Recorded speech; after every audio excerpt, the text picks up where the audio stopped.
All right, how are we, guys? Welcome to the live watch-along.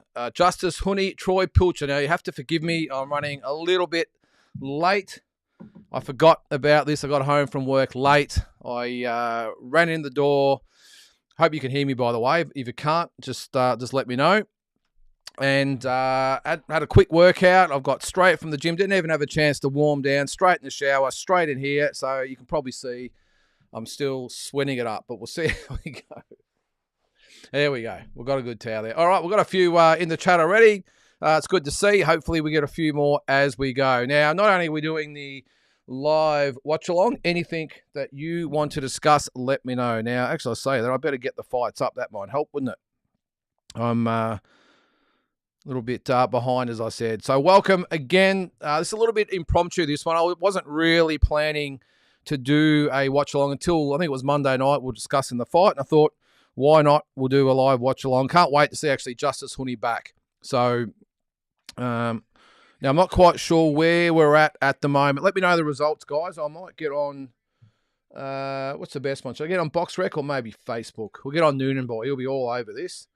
Let's see if Noonan Boy's out there. Let's have a look. Australian Boxing Central's always the best site to go to. Anything else there, guys? No, there's no results yet. Have we had a result? Has there been a result yet? Let me know. I'm not sure. Anyway, so I've got the fights on now. I'm not watching on my PC tonight. I'm watching on my phone because it's a hell of a lot quicker than that. So I'm going to put it right there so I can see, hopefully. All right, that's what we'll do. I'm going to put it up on the box here. All right, you can tell how organised I am, guys. All right, let's get into a few comments before we get into the fights. Now, again, I see they're interviewing Lucas Miller at the moment, so I'm assuming his fight's coming up. I think I'm live here on DAZN. If I'm not, let me know. All right, let's get into a few comments. Damien, how are you there, mate? Shout out to Ace Boxing, Tasman Fighters, Team Alice, the top promotions in Australia. If I got any here, they must be dirty scumbag. Rip off pieces or rat pieces of shit. Damien, it's not like you to talk like this about other promoters. How dare you? I hear you though, mate. I hear you. I haven't seen again the results.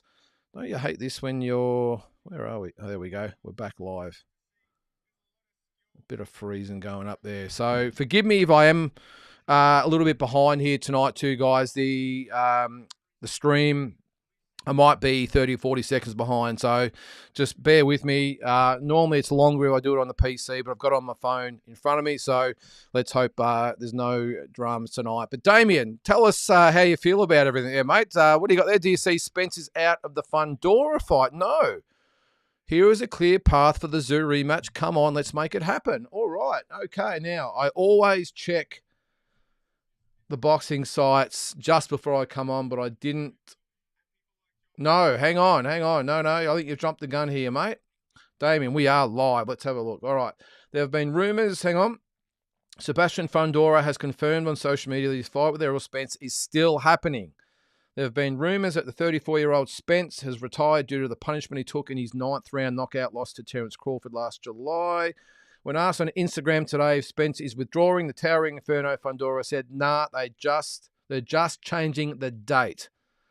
All right, so many people feel Spence is in over his head going up against Fundora, who looked outstanding, blah, blah, blah, blah, against Timmy Zoo. So that is where we're at the moment. It's unclear if Spence is injured or dealing with something keeping him from fighting in November. Compared to his physical condition before starting camp for his fight with Crawford, Spence looks trim and healthy and won't need to lose a lot of weight. So there you go. So the other news, of course, is Canelo looks like he's fighting Belanga, and I am doing backflips because that means that I'm going to Vegas at that date. I booked early in the year because the fights are on special, hoping that some sort of fight will be on. The UFC is on, of course, so I had that in mind. Excuse me again as I wipe my brow. Apologies for this. It's very unprofessional, isn't it? I'm sorry about that. But, hey, I was on here literally with about 7 minutes to get organised. So what do you think of that? Belanga versus Canelo. Who else is there, though? I know everyone wants Benavides, but I've said before, while I would love the fight, I'm not totally against him not fighting Benavidez. The guy he's huge. He's massive. He's a weight bully. And I know, again, I'd love to see the fight, but I don't blame Canelo for saying, I don't need this guy. And if you take, I know a lot of you disagree with it out there, but who else is there besides Benavidez? If you put Benavidez aside, there's really no one else left to fight. Forget Chris Eubank Jr., not interested in him at all. He's beaten Munguia. I know there might be a few that might say him Billy. There might be a few that might say Morrell, but he's gone up as well. So I'm not against the fight. I think it'll be entertaining. The one thing that Belanga will do, he will come and give it a crack. Young, cocky, ready to go guy. I think he'll take it up to Canelo. We won't see a repeat of Jamal Charlo, I wouldn't have thought. I thought Munguia fought pretty well against Canelo, considering his inexperience, even though he did have 43 fights. But I'm not too bad with the fight. I think it'll be entertaining. All right, who's out there? Authorised Seller Australia. No worries at all, mate. Hopefully I can give you some sort of coverage tonight. It looks like we have, hang on, we've got Sutama, Manuel, Xavier, Fletcher up next. So I'll keep you up to date with that. Now, I haven't really got anything. Hang on, I might do that. We'll see anyway. I'll get something organised as we go. All right. So as that fight gets going, I will keep you up to date. Of course, we have got the semi-main Lucas Miller. And who's he fighting? Fill me in again. I can't remember who he's fighting. Clay Waterman, who he's fighting, and of course the main event this way: Justice Huni, Troy Pilcher. Look, I think it'll be entertaining, but I think Justice Huni will get the chocolates without much dramas there, I would think. All right, Tommy Dokes is in the chat. How are you there, Tommy? What do you think of Eubank being pushed aside and Belanga put in? Oh, there you go. There's your comment right there. Canelo versus Belanga. I'm so excited. A pound-for-pound fighter versus a pound-for-pound biter. Shake my head. What a circus that's going to be. Well, again, Tommy, besides Benavidez, which doesn't look like it's going to happen now, and he only fought a few weeks ago, so we've got to probably put him aside. Short turnaround, all the rest of it. Who else would you have liked to have seen Canelo Alvarez fight besides Benavidez for this date? The word that I think was thrown around earlier in the week was that Canelo might forego the September 14 date and wait until October, November to fight Benavidez, but we'll see. Excuse me. Excuse me. It's one of those nights. I'm sweating. I'm sneezing live on air. That's how professional I am, guys. But anyway, I appreciate the 11 people that are watching. Fantastic. Appreciate it. Hopefully we'll get a few more as we go on through the night. All right. Tommy also says, I wonder why the Eubank fight fell apart. I think him and Canelo in the UK is actually a bigger fight than Belanga. I agree with you, Tommy. I've just got a feeling. I've got a feeling that Canelo wanted the date right or wrong. I think he seems to be a creature of habit. I think he likes to stick to a certain program throughout the year. I know he fought on September 30 last year, so it's 2 weeks after the Independence Day weekend. But with the Joshua and Dubois fight in England being on the 21st, it would have been a week after that, could have been a week before. I'm not sure Canelo would have wanted to go a week before, by the way, but would have been a week or two later. I think it still drags away from the attention that the Joshua Dubois fight would give.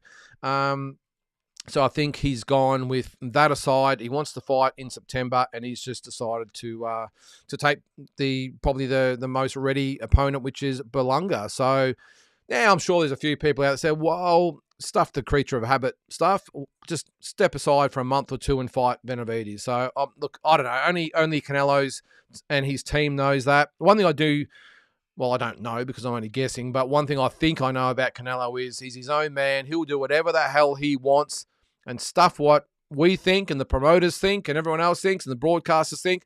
He wants to fight when he wants to fight, and I think he's earned that right, Tommy. So that's probably why I think the Eubank fight fell apart. Too close to Joshua and Dubois, and they can't do it in the States. It would be worse, or it would be a shocking sell in the States. And I just think the promoters have looked at Belanga and thought, Mexico versus Puerto Rico, let's just do it. It's the best fight available, and it'll be entertaining. Canelo would definitely back himself to win, obviously, but I would think he would see Belanga as a sellable opponent. Was he at a 100% knockout record or something like that? And I think they see that as a real draw card. So we've got the next two fighters just coming into the ring now. Geez, what are we? It's 12 past 7. The show started at 6. I'm assuming we've had one fight so far. Thankfully, the Les Sherrington Austin Akuso fight was cancelled. Well, as far as I know, it was cancelled. Let's see if they've got some results on BoxRec already. I'm not sure whether they will, but let's have a look. Yes. All right, so the results so far. Max McIntyre, 4th round stoppage of Mika Rivetti, and Eula Moy, is it? Moy, with a 4th round stoppage of Vini Muffy. And now we have Xavier Fletcher, Sultama Manuela, followed by Lucas Miller, Clay Waterman for the Australian light heavyweight title, and Justice Huni against Troy Pilcher for the WBO Global heavyweight title. Yeah, so that's what I think anyway, Tommy. I'll move on. If Bud beats Madrimov, I believe he's a mandatory for Fundora. If Bud wants a quick turnaround, he could possibly face Fundora next. The problem is, Tommy, Bud doesn't like quick turnarounds, unfortunately. I would think that he would get past Madrimov. He'll wait for Canelo to most likely beat Belanga, and then the challenge will be thrown out for May next year. That's what I think. So what would that be for Bud? It would be, what's August of the 8th month, so it would be a 9-month turnaround, probably just on the cusp of what he likes to do. I think Madrimov, of course, will give him a hard fight, but I think Bud gets it. Canelo, you would think, regardless of how long it takes him to probably get Belanga out of there, or even a decision, when you doubt that he'll take too much punishment, so he'll definitely be ready for May. So I think that's the fight that gets made in May, Tommy. It'll be Bud and Canelo. There's no one else. There's literally no one else for Canelo besides Benavidez, and I'm putting him aside. I think it's done. I don't think it happens. I think Benavidez will go to light heavyweight. Canelo's made it painfully clear he doesn't want anything to do with Benavidez, and I think more for business reasons rather than what everyone says he's ducking him. Well, maybe he is ducking him, but I don't think he's scared of him. I think it's a business decision. Why take that risk against Benavidez when he's done a pretty good job of avoiding him so far? So that's the fight, I think, anyway. Tommy, what do you guys think? DJ, hey, mate. Fundora rematch would be awesome. This is for Tim, I'm assuming. Unfortunately, I fear something bigger happening over there in the PBC 54-pound stable. Jamal in recess. Errol not fit. Lubin not fit. Good call, DJ. Normally where there's smoke, there is fire. And you talk about business decisions. Well, this would be the business decision to say that let's pull Errol. I'm not sure why Errol would want to be pulled, though, DJ. I think he would have enough brownie points, enough cred, whatever you might want to call it. He's a big name. Why they would be wanting to push Errol Spence away, especially if Crawford has said that he wants Canelo as his last 1 or 2 fights that he has. About to get into round number 1 here, guys. I'll keep you up to date. But it's a good call because normally when this sort of thing happens, Lubin's been training. He's been fully training and he's been pulled. Jamal, who knows what's going on with him? Maybe you're right. Maybe, what is it, September for Tim and, well, we don't know yet. Looks like it might be Ramos, but who knows? Maybe, well, that's a good call. It's a good call. I was just going to say, well, Tim actually hasn't got an opponent, has he? I've got it in my head that it's that damn press conference last week. I had it in my head that they want him to fight on that date and they must have an opponent. But obviously now Lubin's been pulled from Tim. Errol's been pulled from Fundora. Maybe, just maybe, they say that we want Tim and Fundora and it might be pushed back a month to give Fundora just a little bit. And I wouldn't even think it'd be a problem for Tim if it went to like November. I don't think it would be. It would still be his second fight for the year for Tim. Does make sense. You're onto something there, DJ. I don't know why I just had it in my head that, no, well, Tim can't fight Fundora because he's already got an opponent. Well, he hasn't got an opponent. Just coincidentally that Erickson Lubin who's been training the house down on social media, has suddenly been made medically unfit. And Errol Spence, who's been raring to go, has suddenly said, no, I'm not quite ready either. Good call, DJ. Let's move on. And by the way, guys, apologies if these comments are all over the place. When the comments are in there to start, the broadcast, they just get jumbled. So it's a lottery because you've just said g'day to me and you've asked me a couple of questions. So there you go. Oh, here we go, DJ. I've been waiting for this one. First round, by the way, guys, first round of 6. I'll keep you up to date. Did Lara punch Zarafa too hard in the head this time? He's got nothing, Tim, or no limit need. I was staggered. Now, I was going to cover this a little bit tomorrow. What I'm actually going to start doing, I'm going to do a daily video. Now, it might be 10 minutes, it might be 12 minutes, it might be 15 minutes. It's going to be a daily video of some of the things that have happened the previous day. I walk my dog every morning for about an hour. So I've decided, well, I'm going to get on there and do a video, just a quick one every day with a bit of an update or a bit of feedback on what's going on the day before. So keep a look out for that. It's going to be called the Daily Duck and Weave, we'll call it, something like that anyway. But this was going to be one of the things I was going to talk about, DJ. If you don't know, Michael Zarafa has he has teamed up with Glenn Rushton. So if you're unfamiliar with Glenn Rushton, he is the trainer, manager of Jeff Horn.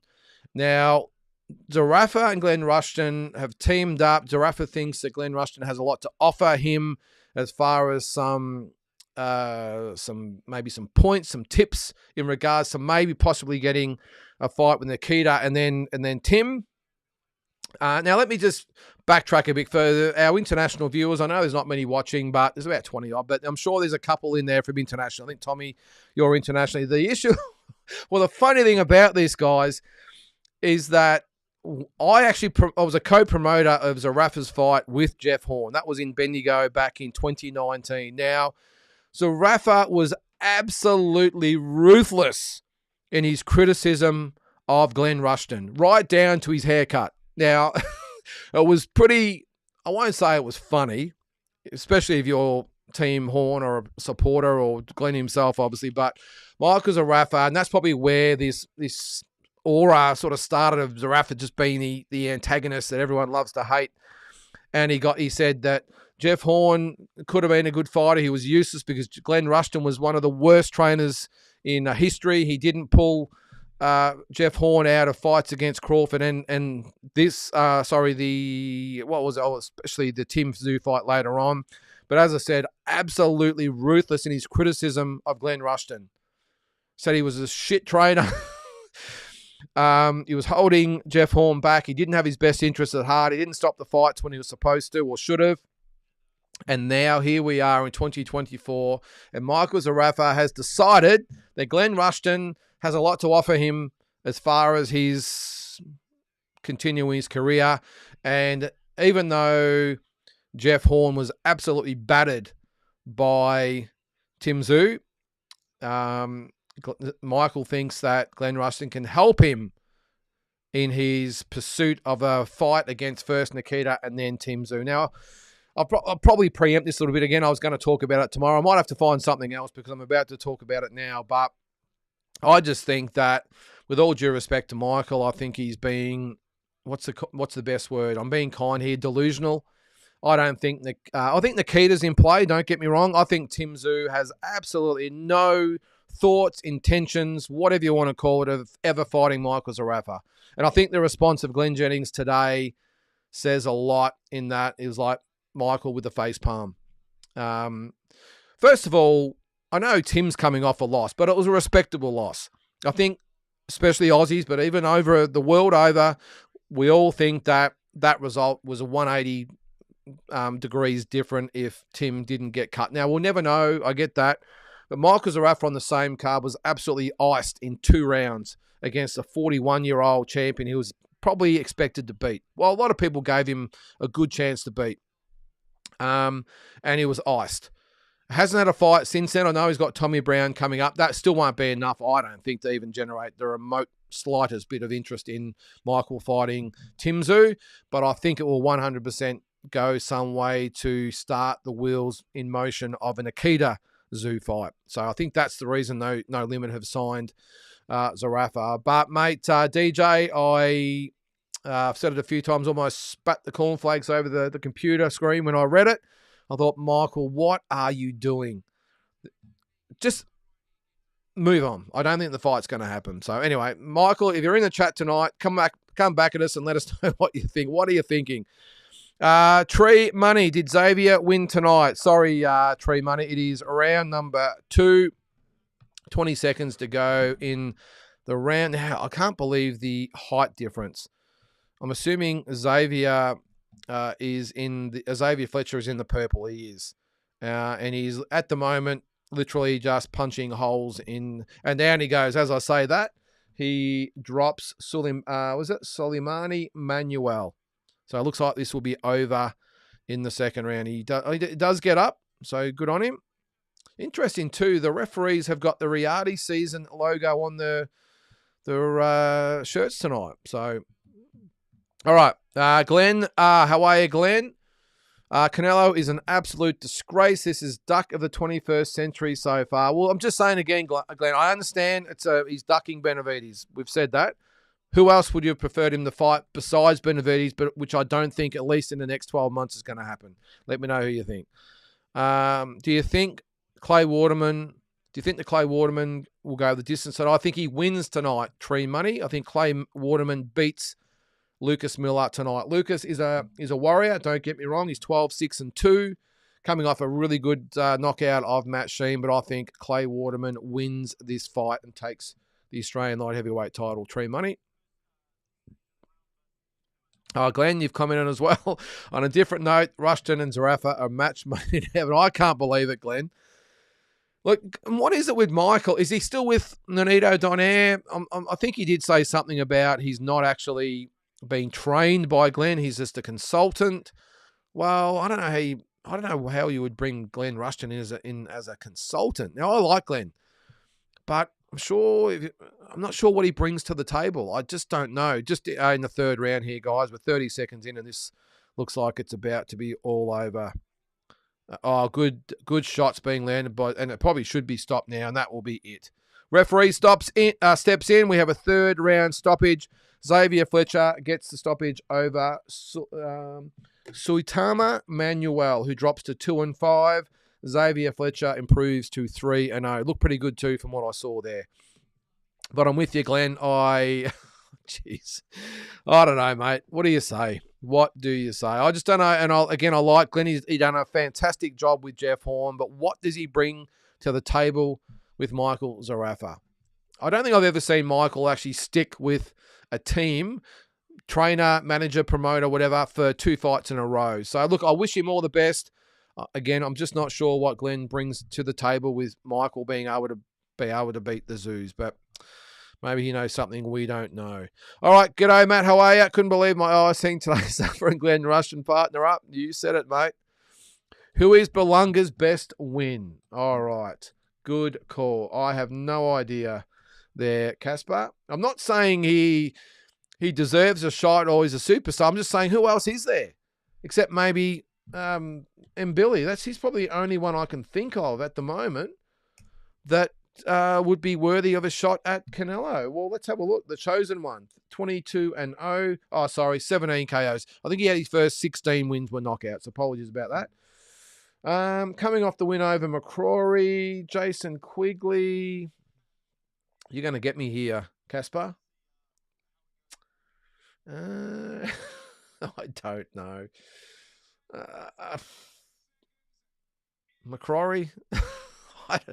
Look, you're right, Kat. He hasn't had a good win. It's as simple as that. But I think they're just looking at entertainment factor or the entertainment value of Belanga in between fight. Maybe it's Crawford, or even maybe they're looking to step up for Benavides next year. I don't know, but well, judging on records, Casper, it's got to be Padraig McCrory, but even he hadn't beaten anyone either, so I don't know. Canelo earns a right when he relinquishes the belt. Yeah, it's a good call, Glenn. It's one thing to say to everyone, I'll fight whoever I want, whenever I want. It's another thing to hang on to the belt, so I'm with you there, Glenn. If you're not going to defend against any of the mandatories, then give up the belts. I get it. Look, I think we would all think he was still ducking Benavides, of course, but at least if you've got no intentions of fighting Benavides, well, at least do the right thing and give up that WBC belt and say, okay, Benavides, you go fight for it. I've got no intentions of fighting you now, but there it is. You go fight for the vacant or interim belt, vacant full belt, whatever it is. And if you win that against an Billy or someone like that, then I will fight you down the track if and when I feel like it. But you're right, mate. There's one thing to not want to fight opponents. It's another thing to hang on to the belt. So I'm with you there, mate. Give up the belts. Nobody going to be as bad as Charlo against Canelo. I'm with you there, Mark. And I'm actually glad that I'm glad the fight's actually happening, that Canelo's fighting on that date, because as I said before, I'm going to be there. And look, as much as the UFC would be great at the Sphere, whatever it's called, Sphere, it would be awesome to be there for that first maiden event. From what I heard, the card doesn't look so great at the moment. You never know, they might put Conor on there. That would change things. But I'm just glad there's a fight. And I just think Belanga is at least going to try and bring it to Canelo. Yeah, he might last 3, 4, 5 rounds, whatever it might be. He's a tough kid. He's enthusiastic. He's cocky. I just want to see, look, it's better than nothing. And if he doesn't want the Benavides fight, then I think Belanga's the next best for me. And Billy would probably bring it, but I just don't think he's got the excitement of Belanga. And that Mexican Puerto Rican thing is a massive thing as well. So I'm not against it. I know, again, we'd all prefer Benavides, but I'm not against the fight. I think it'll be entertaining while it lasts anyway. All right, Mutzi. Rushton did such a good job with Horn against Tim, so get in there and learn, Michael. 100% Mutzi. Got it in one. Tommy, I guess 168 doesn't really have a guy who has separated himself from the pack. If we aren't talking Benavides, Janabek missed weight at 160. I'd like to see him versus Canelo, but I know he doesn't sell. I'd like to see that fight, Tommy. The issue I have with that is Janabek, more so than Belanga or anyone else, does not deserve a shot at 168. He decided to defend his belt at 160. I've been very vocal about this, as you know. Clay Waterman, Lucas Miller up next, by the way, guys. He didn't make weight at 160, so he shouldn't walk into a fight with Canelo straight away. Mate, you are done. You earn the shot. Go up to 168, fight an M. Billy, fight maybe a Caleb Plant, whatever, and earn the shot. He doesn't deserve anything after what he pulled his last fight, or his lack of fight. All right, Glenn, on the Canelo Crawford fight, whilst I can't stand the ginger one, I just don't see how Crawford beats him. Mate, look, it's a hard one because Crawford's never fought above 147. This is going to be his first fight at 154, so it'll be interesting to see how he goes in that. I think he handles Madrimov okay, pretty easily, in my opinion. Madrimov would be tough, hard. Geez, they're actually interviewing Justice Huni now. He's got a fight in about 45 or an hour's time. So anyway, he's not even, must be a recorded interview, I'd say. Look, I think on paper, Crawford has an excellent chance of beating Canelo, Glenn. I just want to see how he goes, at least at 154. If he goes up to 168, it's a massive jump. And look, looking at it just as it is, you would think that it's a bridge too far, but we're talking about Terence Crawford here. Could we see a repeat of, say, a Sugar Ray Leonard, Marvin Hagler situation where Crawford, legend fighter, goes up the invincible Canelo? Well, no, Canelo's not invincible, but he sort of has that aura about him. And he goes up 2 weight divisions after going to 154 and fights Canelo. I think if anyone can do it, it is this guy. But you're right, it will be tough, no doubt about it. He can't hurt him, and he's pretty low volume, so I can't see how he wins on points. Anyone have an opinion on this? Well, Canelo's not really high on output either, though, Glenn, or volume. I just think it's not Glenn Rushton, is it? I hope I haven't been. I know. So I think someone's asked that before, by the way. Look, I don't know. It depends on how he carries the weight. If Terence Crawford carries the weight up to 168. About 90% of how he is at welterweight, or 154, I think he's a great chance. But on paper, you would have to back Canelo, yes. But I just think Crawford, if anyone can do it, this guy can. Do you think Glenn Rushton could benefit Zarafa going forward? That is a negative, Trevor, in capital letters, underlined in bold. And again, I like Glenn. I love what he did with Jeff Horn. But I just don't see. I mean, look. I obviously haven't seen any of the training camps that he's done with Jeff, but you look at Glenn, say, in the corner, how he goes about it. I just don't think he's offered anything, especially that Tim Tszyu fight, apart from come on, Jeff, come on, Jeff, come on, Jeff. That was about all I sort of saw from Glenn. Now, maybe they had tactics in training camp and Jeff knew what he was doing, but I remember throughout that fight thinking, Glenn, are you going to actually give him some advice? It's one thing to say, come on, Jeff, but what are you telling him to do? Is it moving to the left more? Is it moving to the right more? Is it boxing more? Is it coming forward more? Is it weaving your head more? Is it using the jab more? I don't know, but there was nothing coming from Glenn. And if I'm being totally honest, Trevor, I think Michael could have Freddie Roach and Robert Garcia in his corner. I still don't think he beats Tim Tszyu. It's as simple as that. So, and he could throw Teddy Atlas and whoever else in there he wants. He doesn't beat Tim Tszyu. I think it's easy work for Tim. I've said that right from day dot.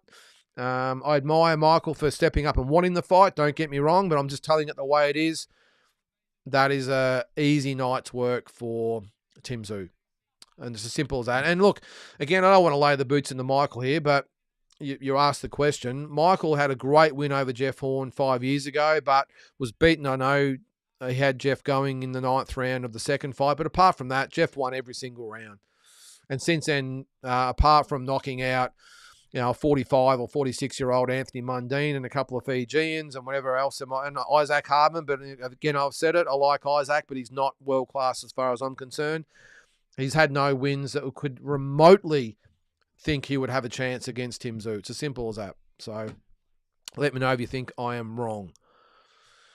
All right, Caspar would say Canelo wins being bigger, but Crawford's counter-punching is so good, wouldn't mind seeing. I would love to see the fight, Caspar. I would love to see it again. I think if anyone can step up that amount of weight and do well, it's Terence Crawford. What channel? It's on DAZN, mate. Yep. So get on there and check it out. Now, what are we? 7:30. We've been going for an hour and a half, and we're not. We've had 3 fights? 3 fights, I think. Yep, we've had 3 fights. Okay, so the next one, Clay Waterman, Lucas Melm. Should be a good fight. All right, well, I'll give you a bit more commentary on that too, guys. But anything in the meantime, let me know. All right, Tommy. Bud needs to use that 4 to 5 inch reach advantage over Canelo. Is that much, is it? Okay. I would have thought they would have been around the same height, are they? But okay, the 4 to 5 inch reach advantage. Boxing from the outside, intermediate range. Canelo is very low output and doesn't have nearly the footwork of Bud. I agree, Tommy. I agree. Anthony, Huni needs a better promotions team. At the end of the day, this is the entertainment business. Yeah, Anthony, look, I know, and I have spoken to Michael or Mick Francis about this, the promoter, Tasman Fighters, promoter of Justice Huni. He's been there's no better way to say he's been working his ass off to try and get a quality matchup for Justice, and Troy Pilcher's the only one that really stepped up.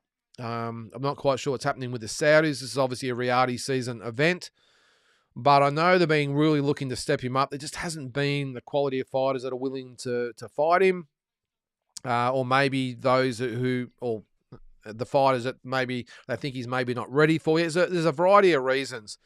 But I'll say I think tonight will be Troy Pilcher will be tough. He'll come to fight. He'll have a crack, but I just think Justice Huni will handle him pretty well. And be interesting to see if Justice actually stands and trades a little bit more in this fight, whether he stands his ground, plants the feet, lets him go, and tries to get Pilcher out of there. I think he might box early for 3 or 4 rounds and then step up the pace and try and stop Pilcher. But we'll see. But look, give an opportunity so far. Anthony, the same promotional company that Justice has Jai Pattaya, and they've done a pretty good job with Jai.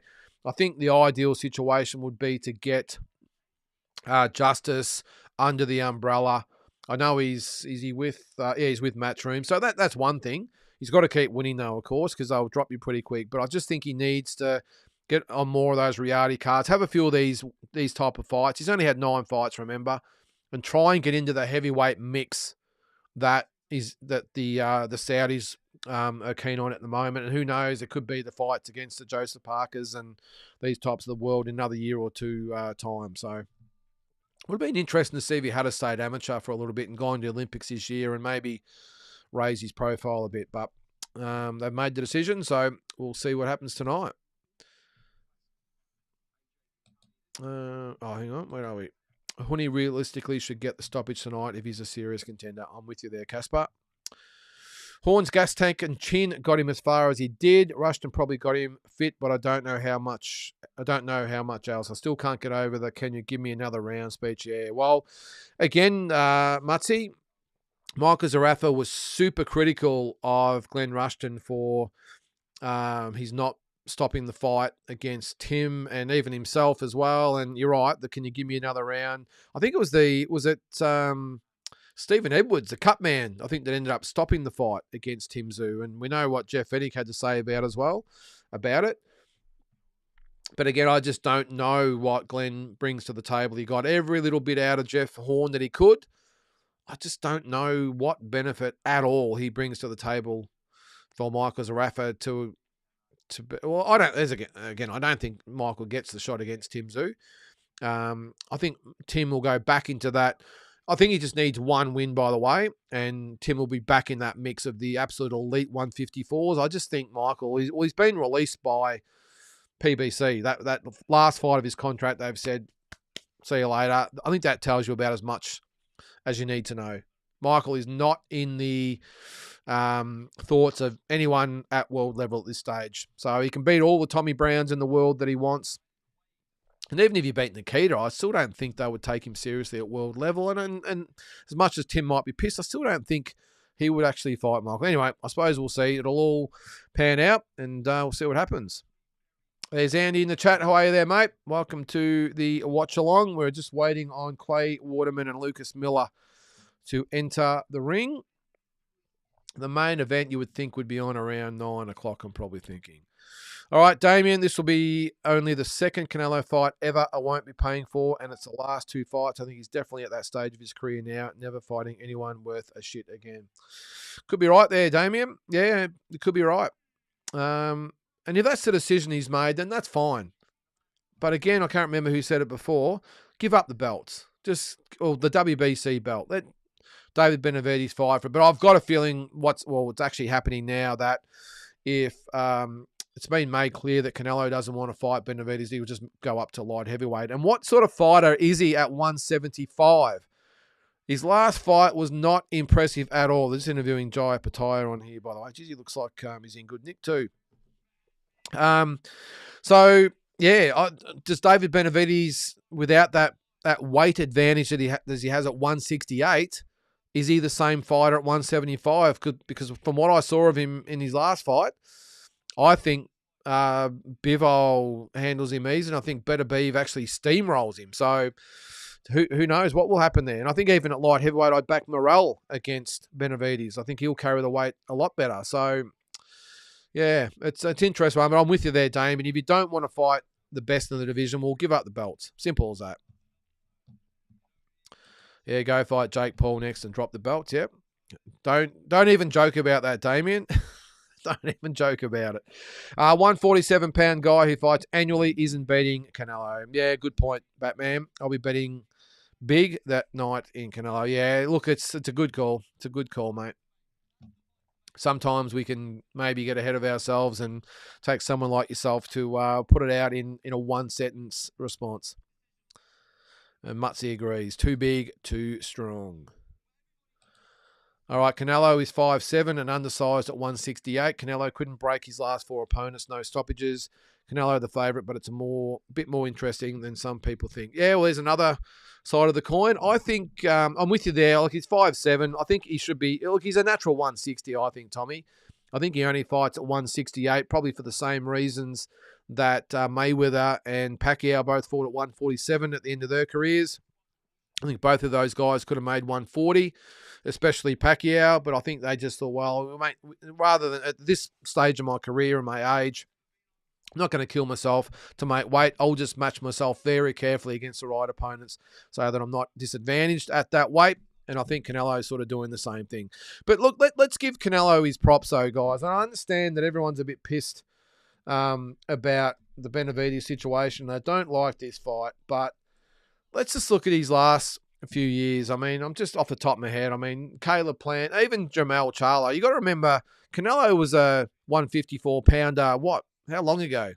When did he fight Triple G? 18, so up to about 2015.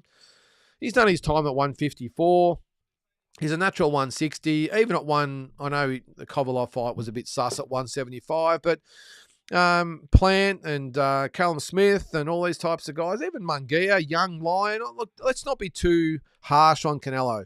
Yes, I'm pissed like you guys are about the fact he hasn't fought Benavidez, but I've never been that excited about the fight in the first place. It's more a principle thing that he should be fighting Benavidez because he's the second best fighter in the division. Give him his shot. But apart from that, if you had it just standing side by side, I've said from day dot, I think Canelo handles Benavidez easily. So I'm not that stressed that the fight's not happening. It's just a principle thing that Canelo should be fighting Benavidez. It's simple as that. But I'm with you there, Tommy. I think it would be interesting. I think I do 100% agree with this one. I don't believe Jamal is half as good as Bud. Yep, definitely. Batman says, do you think Crawford takes a better shit than, is that shot or shit? Thanks, Glenn. Not Glenn Rushton. I know you get asked that a bit. And all those bigger guys, I don't at all. None of these four could have been wobbled by Gamboa. Munguia, Ryder, Jamal, and Triple G all had great punches. Yeah, another great point. Punch resistance and had never touched the canvas till Canelo. 3 of them did, and Crawford has been dropped by Aegis. Yeah, I like the back and forth. It's good. I like it. All right, Tommy. I truly don't believe Mel is half as good as Bud Crawford, and he went the distance. I'd take Bud over John Ryder right now. Yep, I agree there. Well, look, it will be interesting to see how Bud goes at 154. Remember, I think he'll handle it no problem, by the way, but we don't know. We saw that, and look, I know I might have even been in the Talking Boxing this week that it was said that Bud's having trouble making 147. I sort of find that hard to believe because he's only been, I know he went to welterweight in 2018, but before that he was a light welter and then a lightweight. Not sure how a guy that was 135, 10 years ago, can suddenly have trouble making 147. It's only 12 pounds, and he was would have been mid-20s then? You don't put on that much weight as you get older. Yeah, you might put on a little bit, but not like in your 40s and 50s, but not at mid-20s to mid-30s. I don't think you put on that much weight, so I don't buy that he can't make 147, but I think he makes 154 well, carries it well, and I think not only John Ryder there, Tommy, I think he beats nearly everyone in that division, maybe besides a Tim Tszyu. So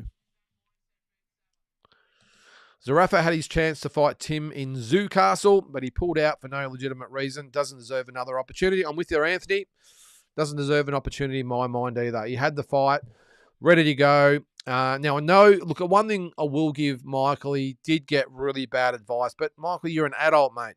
You got to make your own decisions. You're your own man. Now, if you don't remember that, or especially if you're internationally, Michael, I think it was a week and a half out from the fight during COVID, pulled out of the fight, stating reasons he had issues with the COVID protocol. I think he might have said that he was expected to go over by himself, which is ridiculous. It's ridiculous. No Limit apparently offered a private plane to pick the team up, fly them over, fight, and then fly them back. But apparently Sam LaBruna and the other team members couldn't go or wouldn't go, and Michael decided to pull out of the fight. Now, as I said, I don't buy it at all that No Limit said, or whoever said that Michael had to go over by himself. I mean, I don't think anyone in their right mind would think that Michael would have to go over and find someone in the crowd to put his mouthpiece in and give him a rinse. So that was the reasons that were given. Now, there might have been some other advice given, and that's fine. But the issue, or the major glaring problem with that statement, or whatever you want to call it, was that they brought in overseas fighters. That was, if you remember, that was the night, I think, who was it? Was it, I'm not sure that was the night that Liam Wilson got knocked out. Maybe it was, whatever. But they had international fighters on that card. So they flew international fighters into Newcastle for the fights during COVID, but we couldn't fly someone from Melbourne into Newcastle. Doesn't add up. Doesn't make sense. And that's why I've never bought it. So either way, no matter whose fault it was, Michael made the decision to pull out of the fight. And I'm with you, Anthony, until this point has done nothing to deserve another crack. So, but these things sometimes play out. Who knows? Tim, let's hope not, may lose his next fight, whoever it's against, and then really has nothing to fall back on. He might get pushed back from the broadcasters over there or the promoters, whatever it might be. He has nowhere to go. And his promoters and managers might say, okay, well, this is the fight. That makes sense. Yes, it's in this global scheme, it means nothing. But here in Australia, it's a big payday, big crowd, a chance to get our name back out there and maybe build towards another crack at the big time overseas. That's the only way that fight happens. If Tim wins a version of the title, or not even wins the world title, but gets high in the rankings, gets in a position to fight the Fundoras and Crawfords and Spencers and Ortizes and all these types of guys, Michael Zarafa is firmly in the rearview mirror. So, but things do have a habit of turning quickly, don't they? So, but I'm with you, Anthony. I agree. Tommy, I don't think Crawford takes a better shot than any of those four guys. Ryder never been dropped until Canelo. Jamel touched the canvas once. Munguia never, and Triple G never dropped either. Crawford has been, yeah. Okay. Bud versus Fundora later in the year, early next if he beats Madrimov. Spence fight cancelled. PBC got no dollars. Mr. Turkey saw when Lubin cancelled Tim's fight. Hopefully Tim versus Murta Azaliev for IBF title happens. Yeah, well, something's big is going to happen, Andy. Now, I'm not sure what's going on here. Looks like are they replaying the last fight? Not sure. They've got the same guys tailor the tape up at the moment, so I'm not quite sure what is. Oh no, now we're right. They're announcing the guys now. Yeah, but Andy, I think something big is about to happen, mate. Something big is about to drop. It just seems all the dominoes seem to fall, and all of a sudden, Lubin's out, Spencer's out, and whoever it was before made a great point. DJ, I think it was. Could it be Fundora and Tim, but not until later in the year? Or maybe they pull Fundora out for the year. Don't forget he had the broken nose and was busted up pretty bad. Tim says, no, I want to fight in September, and then he'll fight again in December, maybe January, February, whatever it might be. So, as I said, mate, big things are about to happen. Ryder lost to Rocky Fielding, and I don't think much of him. Yeah, well, Canelo absolutely destroyed Rocky Fielding, didn't he? Was wobbled by Gamboa in his prime. I'm pretty sure his once-a-year run isn't actually making him sharper. Yeah, good points. Look, I'm not going to read too much into the Gamboa thing, Batman. I mean, we have seen fighters that have been rocked by smaller guys or inferior guys, whatever it might be. So he just might have just got caught. It happens to the best of them. But I'm with you there as far as the once-a-year stuff goes. It can't be helpful to your preparation. And we're going to see the same thing with Loma. Now, he got the win over George in his last fight. But if he does come up against a Shakur or Tank Davis, if they do fight at the end of this year, I'm not quite sure it's going to be enough to make sure he's ultimately ready for those guys. But in this instance as well, yeah, fighting once a year just can't be good for you. It can't. All right, so we've got Clay Waterman about to enter the ring. Just doing his ring walk now. Yeah, Tommy, this will tell a lot how Bud performs against Madrimov. Jason, Troy Pilcher by KO. Wow. What are the odds of that, Jason? Let us know, mate. I think they'd be pretty long, I would think. You're obviously a Troy Pilcher supporter.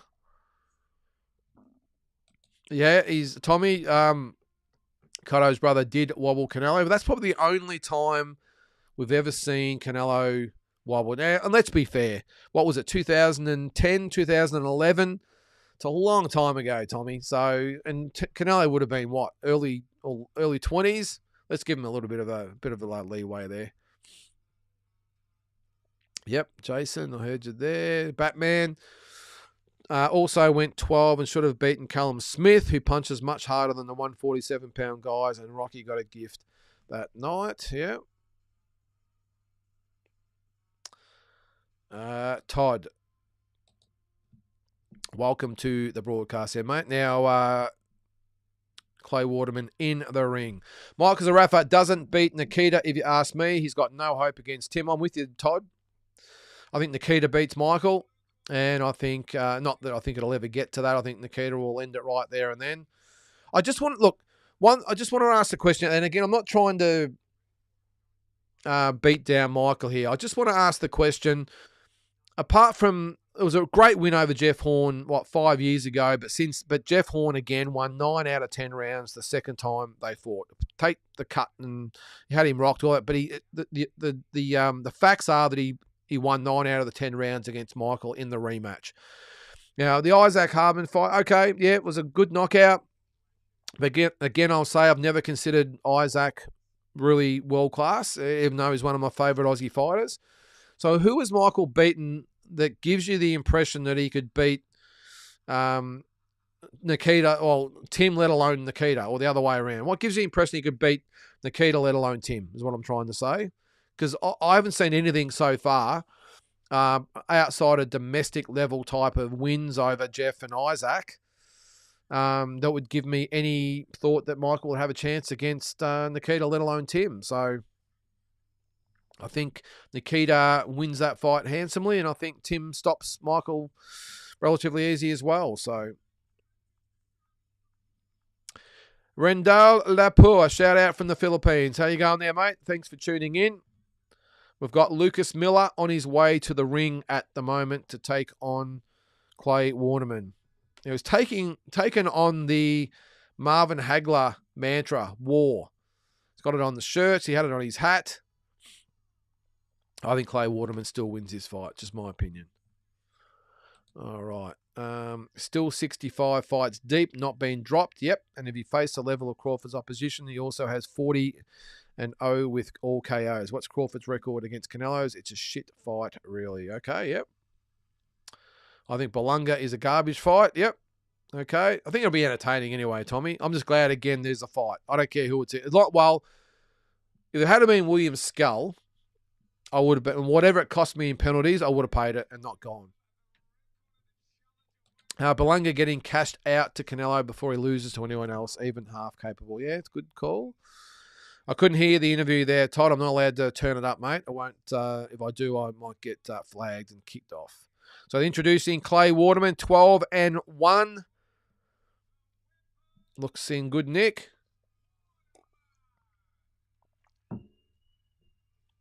We'll get a few more comments before this fight starts. After the Bivol loss, I haven't been impressed with Canelo taking lower risk fights. Him and Tank lately are using the same blueprint, yeah. Kirsten, how you going? Didn't realise this fight was even on, and I live down the road from where it's at. We'll get down the Fortitude Music Hall, Kirsten. You've got about an hour to get there before the main event. I'm sure they might let you in the back door now. Crawford isn't taking a clean shot from Canelo. Another good point. For me, if Crawford does beat Madrimov, that's a great win. I think Madrimov beats anyone Crawford faced previously. Well, obviously, weight being a factor, but his talent is there. Yep. Hey, Vernon. Vernon, we're still about to have the co-main event, mate. Lucas Miller, Clay Waterman, just in the center ring at the moment, touching gloves. So I'll give you the updates as we go. DJ Boxing's awesome at the moment. 140 about to get a shake-up. 154 shake-up. 175 shake-up. Eddie and Shakur are taking Kambosos and Paro at one and Paro at 140. Who knows what's next for Sam and Jai? I'm with you there, DJ. It is awesome. Do you think prospect Matteo Tapia is going to be world-class? I have no idea, Todd. He looks really good. We just started round one, by the way, here, guys. He looks the goods. Still hasn't fought anyone yet, though, Todd, so I'm going to reserve judgment on that one. He looks like he is world-class, but until he actually fights someone that's really world-class, again, I'll reserve my judgment. Too many times you see them and they look great against lesser opposition, step it up, and then they get cleaned up. So Lucas Miller coming forward in the southpaw stance. Clay Waterman just on the back foot. Very wide stance too, Clay Waterman. Just looking for the opening at the moment. I'll keep you updated. Amateur pedigree is also superb. He beat Arlen Lopez over 8 rounds in the the World Series. A guy that holds wins over Beck, Bully, and Billy, Ben Whitaker, Alexander Kizniak, plus many other serious Cuban elite. Well, you know your fighters there, mate. I'll give you that. Hit the thumbs up. Still has more likes on the Winjack Carissa Shields fight whenever it is. Yeah, well, we've got 25 watch. There has been 25, 35, 40 watching a couple of times, so it's all good. A lot of people come on looking for a live stream. Again, it's not a live stream. I'll be watching the fight and commentating or updating you as we go. I hope that they announce the October Better Bivol full card soon. Jai has to be on it. No, I would say so, Damien. So we're halfway through round number 1, by the way. Again, Lucas Miller coming forward, probing to the head and body with that lead hand, the right hand that is. And Clay Waterman, he's starting to come forward now, but very cautious to start the fight.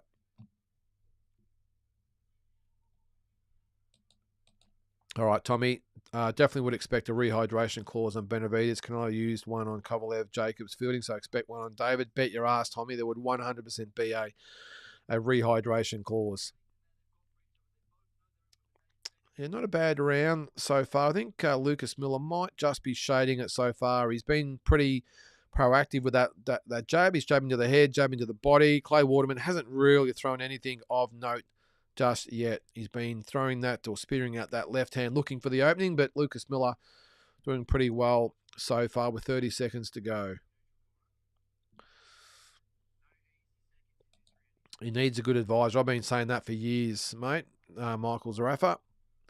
Pretty hard to get anyone that's willing to come on board, though, when you change every single fight.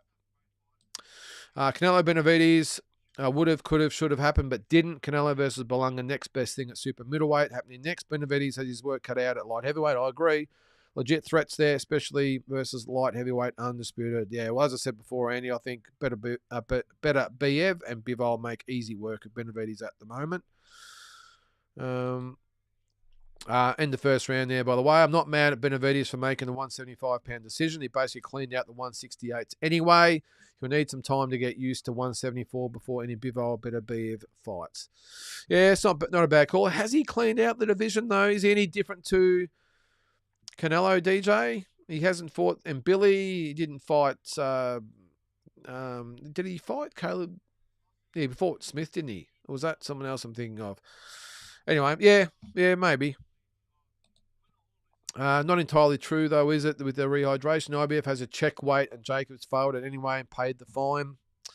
So the rehydration clause never was an issue. Jacobs hydrating like Chavez Jr. is. Yeah, yep. Telling you the way it is there, Batman. Round 2 coming up, and it says, logical thinking to me says promoter Samson likely pushes for Fundora versus Bud or Madrimov winner. Of course, I'd be pleasantly surprised, no doubt, if Fundora Tim rematch happens. Well, as I said, mate, something is about to happen. So round number 2, starting the same way as the first, although Waterman just being a little bit more proactive in this round coming forward. But Lucas Miller boxing well at the moment, but moving to his left, moving to his right, and being pretty cagey in what he's doing at the moment. All right, DJ is another interesting fight, sliding under the radar. Prograves Catterall. Yeah, I like that fight. I've actually got Catterall in that one, unless the old Regis turns up the fight. Yeah, I'm with you there, DJ. I think based on their last fights, I think Catterall wins that fight. Jack, I agree. Nikita probably finds a way to get Zarafa out of there, but some things that I've seen from Nikita make me believe Zarafa could ice him if he is switched on. Yeah, Jack, it's not a bad call as well. Nikita's been hurt by, 3 or 4 different guys, and they've all been not really big punches. So, it's, yeah, and Michael has shown that he can punch if given the opportunity. So, yeah, yep. And look, it does make sense, doesn't it, that No Limit, the only reason that No Limit would sign Zarafa would be for that. I don't think they would be willing to get behind him. I don't think even Team Zoo would be that happy that they've taken him on, to be honest. All right, so we are halfway through round number 2. Lucas Miller coming forward. Clay Waterman just sitting in the corner at the moment, trying to lead Lucas Miller in. And now both go to centre ring. Sorry, not getting Canelo debut in Eubank in UK if officially out. Yep. That guy really rubs people up the wrong way. That's Zarafa. The fact that his sister was sick with cancer and that was enough inspiration to beat Lara, that shows you he's a cat. Yeah, look, yeah, he did obviously mention that a lot in the lead up, Adam. I don't know. Oh, Clay Waterman with a combination drops Lucas Miller in round number 2. The left hand, beautiful punch. Referee calls them together. Let's see if Clay Waterman can get the job done. It was a good shot he dropped Lucas Miller with. Comes forward. Lucas Miller looks a little unsteady as he goes back, but I wouldn't say too hurt at the moment. Clay Waterman not rushing, just taking his time. Misses with a hook. Does land the right there. And Lucas Miller just struggling to get his bearings at the moment. Let's see if Clay Waterman can do the job. All right, so 10 seconds to go in round number 2. Looks like Lucas Miller will survive the round, but it will be a 10-8 round for Clay Waterman. Good round for him. Looks to have found his range. Not sure why Lucas Miller's given him the death stare after round number 2 because he just got dropped on his ass. So, Batman, I would definitely pick Nikita over Michael. Yep. Didn't he fight Peter Quillen years back? Yeah, he did. Simon got knocked out cold in the 5th round from memory.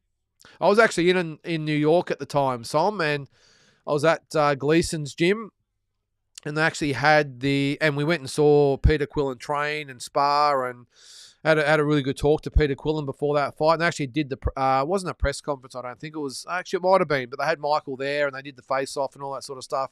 And Michael only would have been, I think, 22, 23 at the time, just a young guy. And credit to him for going all the way over there to fight Peter Quillen. But yeah, it didn't end well for Michael. He got carried out on the stretcher, unfortunately. All right, about to go for round number 3. If Canelo had a problem with Jacobs rehydrating, put a clause on him. Wait till he gets a load of what Benavides rehydrates to. Yeah, exactly. Yep, Catterall over Prograis. Interesting fight. I agree. So, yeah, round number 3. Clay Waterman coming forward. Looks like he's not really too stressed about what Lucas Miller has to offer at the moment. I know Lucas had the big knockout against Matt Sheen in his last fight, but apart from that, hasn't really been known as a big puncher.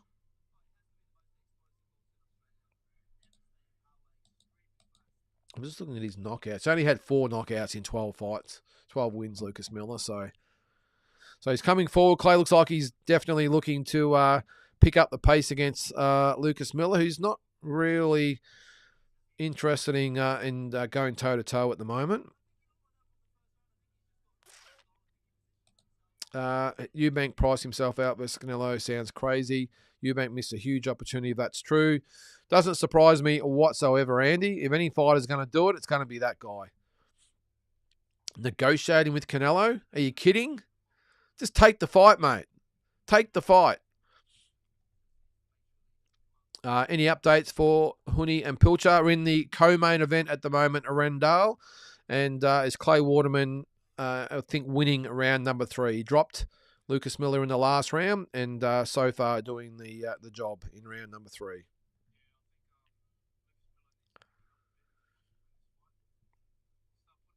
Head to a few comments there. So, 1 minute and 10 to go in round number 3. And another good round from Clay Waterman so far. I'll get to some more comments there. Batman did meet Eubank a few times. He's genuinely a super nice, polite guy. Had plenty of time to chat. Well, that's good. Probably a little bit different to his persona, Batman. I'm pretty sure, is it right that he was a bit of a street fighter there at one stage? All right, we've got 35 seconds to go in round number 3. And Clay Waterman really starting to take it up to Lucas Miller now, who's just content. And I'm not quite sure moving to his left. He's a southpaw. Moving to his left, which is totally negating himself. And Clay Waterman's happy for him to move to his left because that is the way that Clay Waterman likes to fight as a orthodox fighter. He does call, it's interesting, he does wave Clay Waterman on there, and then Clay Waterman goes to centre ring, and Lucas Miller backs up.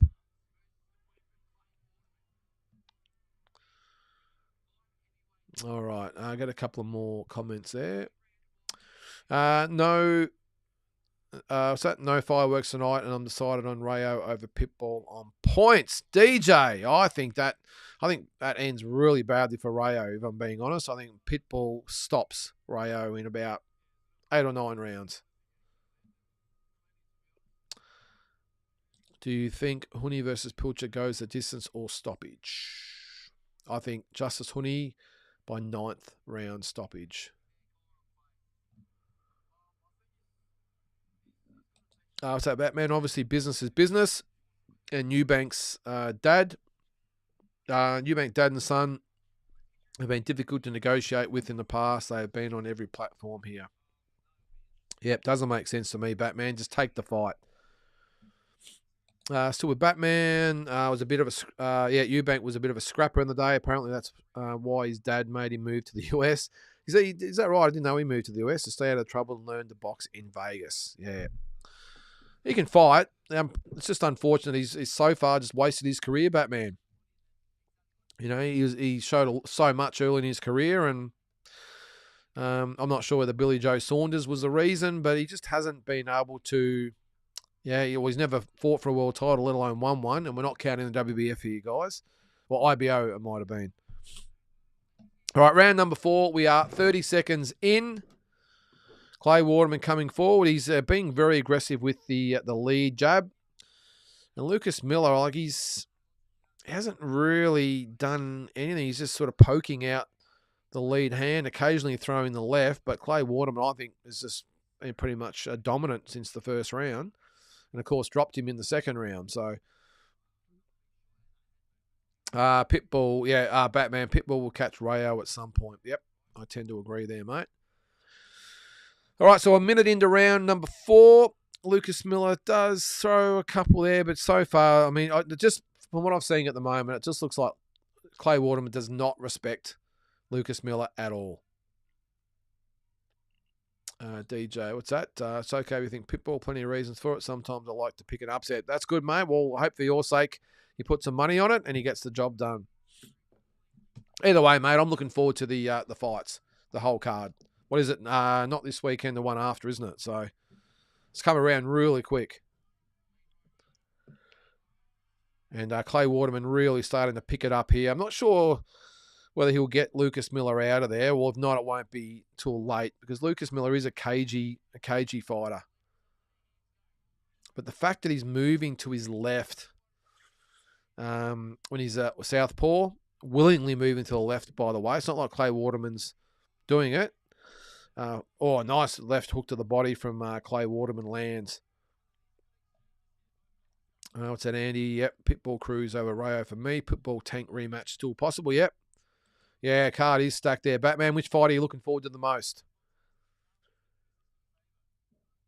All right, we've got 40 seconds to go in round number 4.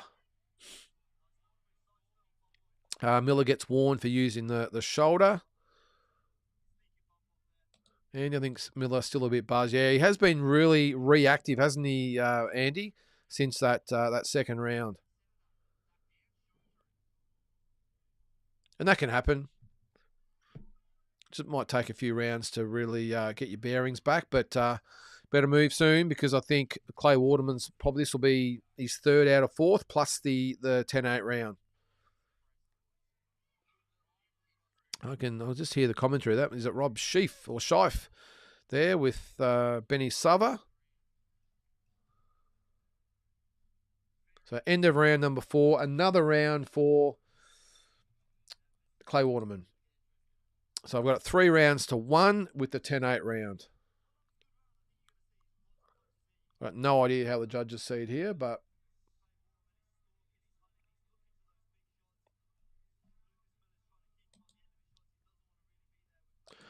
All right. Todd, remember that after Huni Lorena, they were talking about Huni versus Dubois or Joyce. I do remember that.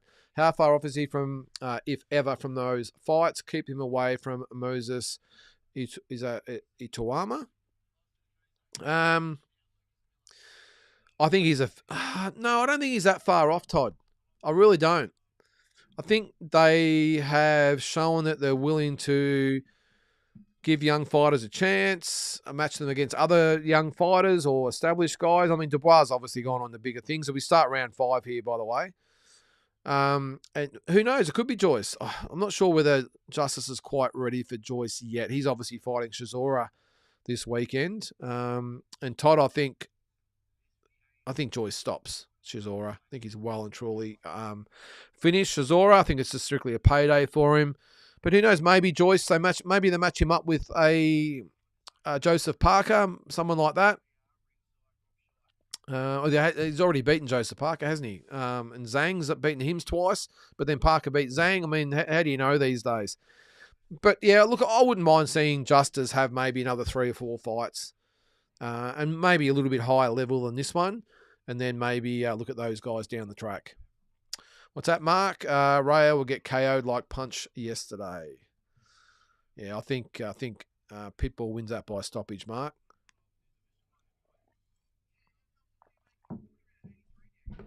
All right, so we are a minute into round number 5. And Lucas Miller, he doesn't look gassed, but he just looks a little bit tentative for me. Kirsten, I think Huni loses to Dubois. He's too experienced. At the moment, Kirsten, yeah, I agree. But that's why I think, what's he had, 9 fights? I wouldn't mind even if he had like up to 15 fights before he really goes to that next level. I know they want to sort of rush him along. I don't mind this fight. This will be a hard test for him. I think Pilcher will take it up to him. I think it'll be hard as nails. He'll give Justice a good fight and give him rounds. But I would like, this will be his 10th fight. So I wouldn't mind 4 to 5, even 6 fights after this against guys that are 15 sort of to 25 sort of ranking, and just build up the rounds, build up the momentum, and then maybe challenge one of those guys. I definitely think he's got the talent. I really do. Just a supremely talented guy. Joyce stops Chisora. Yeah, I agree, mate. Huni lacks power at the highest level, in my opinion. Well, he did comment about that, didn't he, Kirsten? That he was conscious of that, and he's going to start trading more and trying to get these guys out of there. So, all right, we've got 30 seconds to go in round number 5. And I haven't watched a lot of this round, but it still looks like Clay Waterman coming forward. And Lucas Miller being very cautious at the moment. He needs to do more. He needs to do more to keep this belt. What's that, Joy Boy? Pilcher has a chance? I don't think so, Joy Boy. Good right hand from Clay Waterman. And does he have Lucas Miller a little bit buzzed? Boxing well. Hanging in there, Lucas Miller. That's the end of round 5. Yep, DJ, did you catch Zarafa flapping his gums yet today? Yes, I did, mate. I didn't read. There was actually, I just saw some grabs of it. But there was actually an interview, I think, with Glenn, which, again, staggers me considering some of the things that Michael said to him. All right. So that's the end of round number 5. I'm just looking to see what else has been happening today.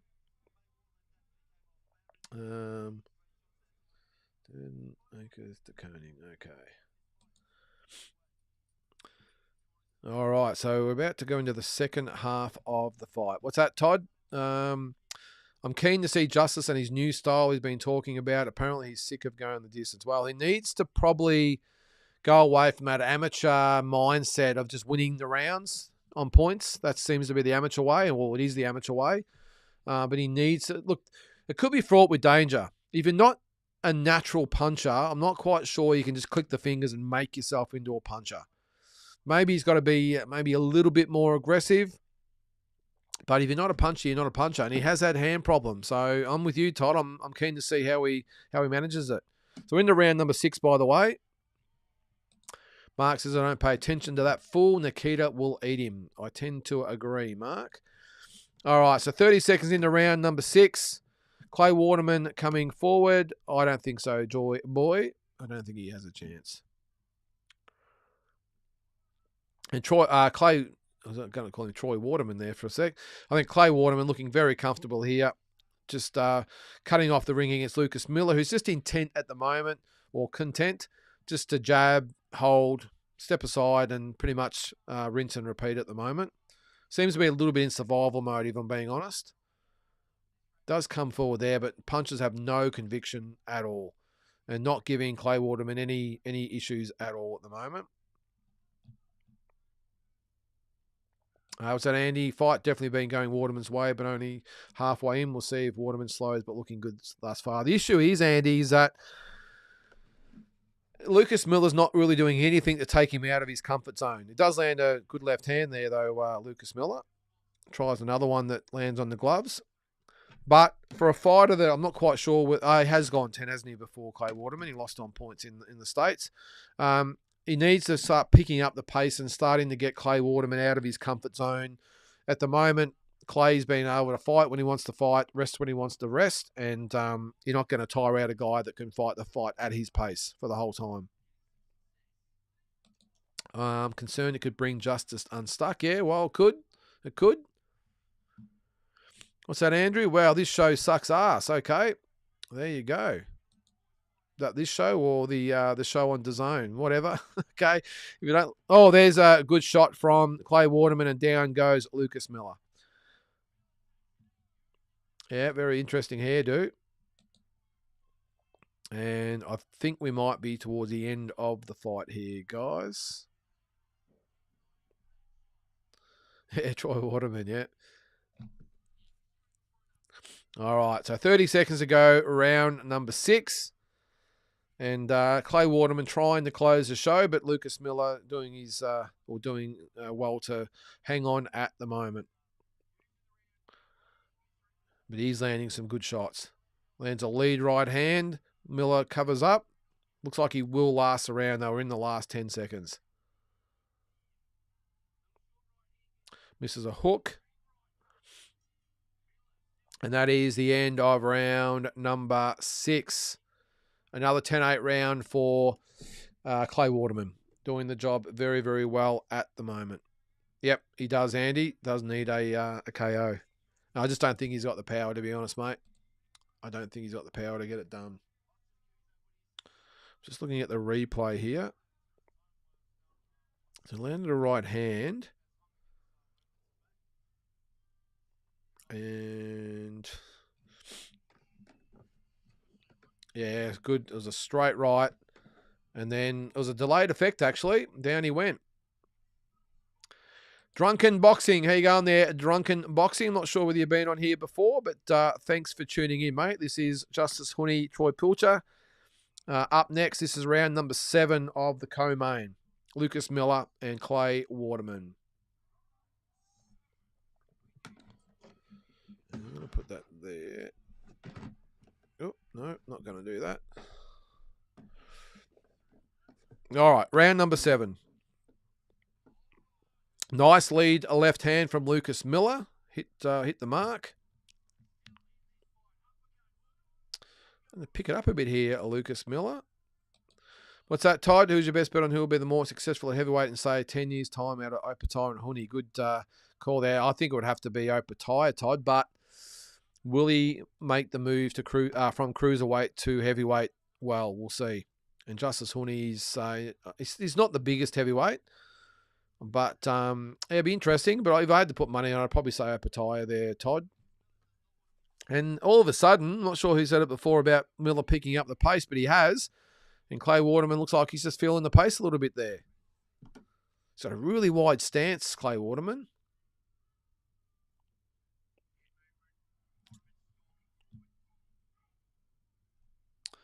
What's that there, Damien? Do you know any good exchange place to get American cash from Australia? Probably a bank there, Damien. Just go to a bank. They'll have to order it in. Or if you want it on the spot, if you're near the airport, go there and they have the exchange things in the airport. But you can go to a bank and they'll just order it in for you. Or hang on, you're exchanging it, American cash to Australian. Yeah, if you're exchanging it, the bank will do it. If you're ordering American cash, bank or go to the airport. Yeah, I'm with you there, Batman. Jai for me. Jai already more established, yeah. Good shot from Lucas Miller there. Another one. So he's definitely picked up the pace here, and Clay Waterman does look a little bit gassed. All the big punches coming from Lucas Miller. Has he got the power, though, to get him out of there? I'm not sure, but all of a sudden, Clay Waterman, he looks exhausted. Ooh, I'm going to say, don't do that, Lucas. He was about to hit him on the back of the head. And he's really loading up here, is Lucas Miller. Got a minute to go in round number 7. Has Clay Waterman punched himself out? As Lucas Miller is definitely picking up the pace and winning this round. He needs a knockout, though. I've got it. Before this round was 5 rounds to 1 with 2 10-8 rounds. So what's that? Put him 6 points behind. But he's definitely picking it up.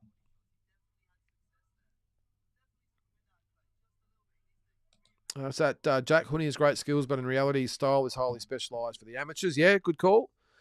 That's one of the main reasons or main issues, and he really isn't much of a puncher for a heavyweight. Yeah, we'll see tonight, Jack, because you got, and Troy Pilcher's a big, strong guy. We'll see. Yep, Andy, it's definitely going up a cog, hasn't it? And now it's Clay Waterman that's hanging on. Good round for Lucas Miller. And you can just see Clay's trying to go with him, but he does look tired. 10 seconds to go in round at number 7. Yeah, Batman, looking forward to it, mate. Does it start tomorrow? So they're starting it before the opening ceremony, are they? Or straight after? Sure they wouldn't start it before the opening ceremony. I remember when I went in 96, the boxing started the day after the opening ceremony. It was about 45 degrees in the middle of the oval, and we just had to sit there for about 4 hours. It wasn't good. Good for making weight for the next day, but not good for the energy levels.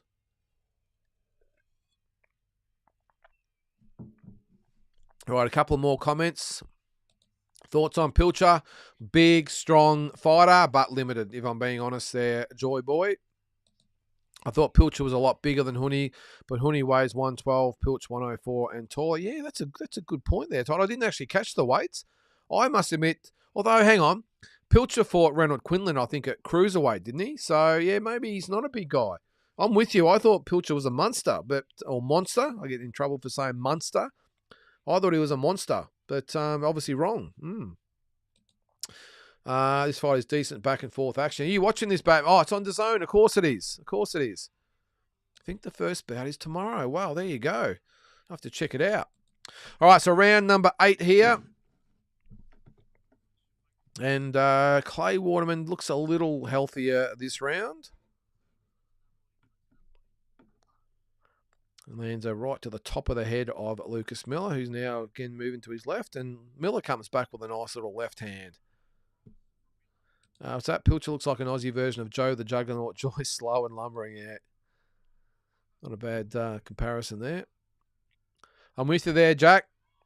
Oh, nice right hand from Waterman. Huni belongs on the podium at the Olympics. Bloody travesty that they botched his Olympics run the way that they did. I'm with you there, Jack. That was right. Was it 2021 when he had the hand?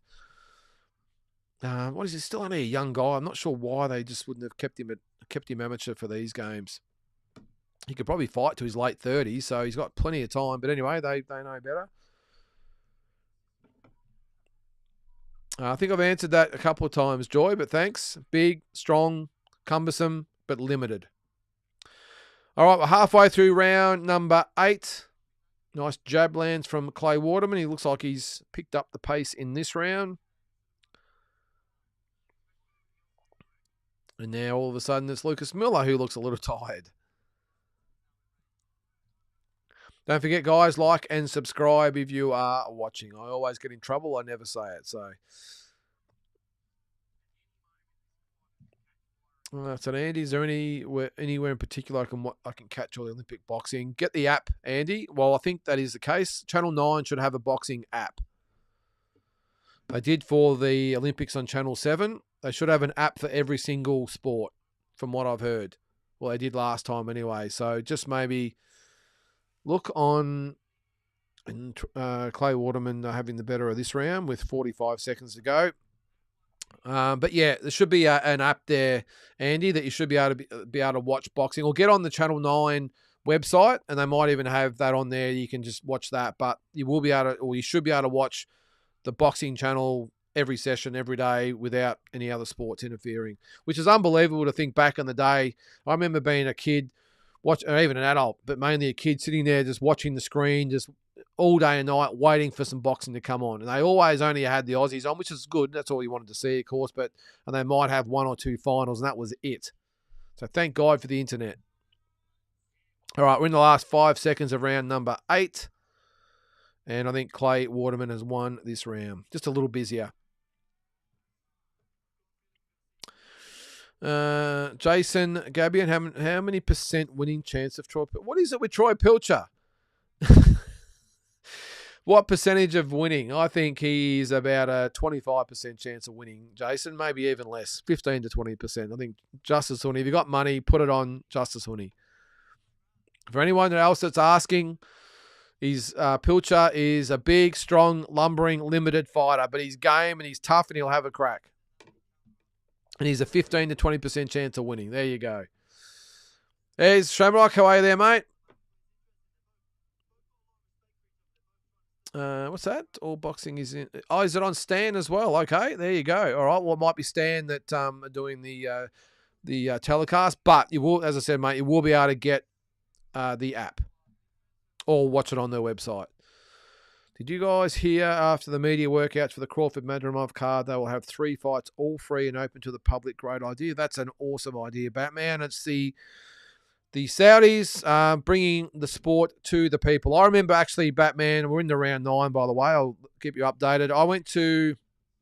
I can't remember exactly what fight it was, but it was a Canelo fight in Vegas. And the T-Mobile Arena out the front, there's a big plaza, Toshiba Plaza it's called. And it's pretty big. They have the weigh-ins and all that there. And the day before the Canelo fight and after the weigh-ins, they actually put up a ring and everything.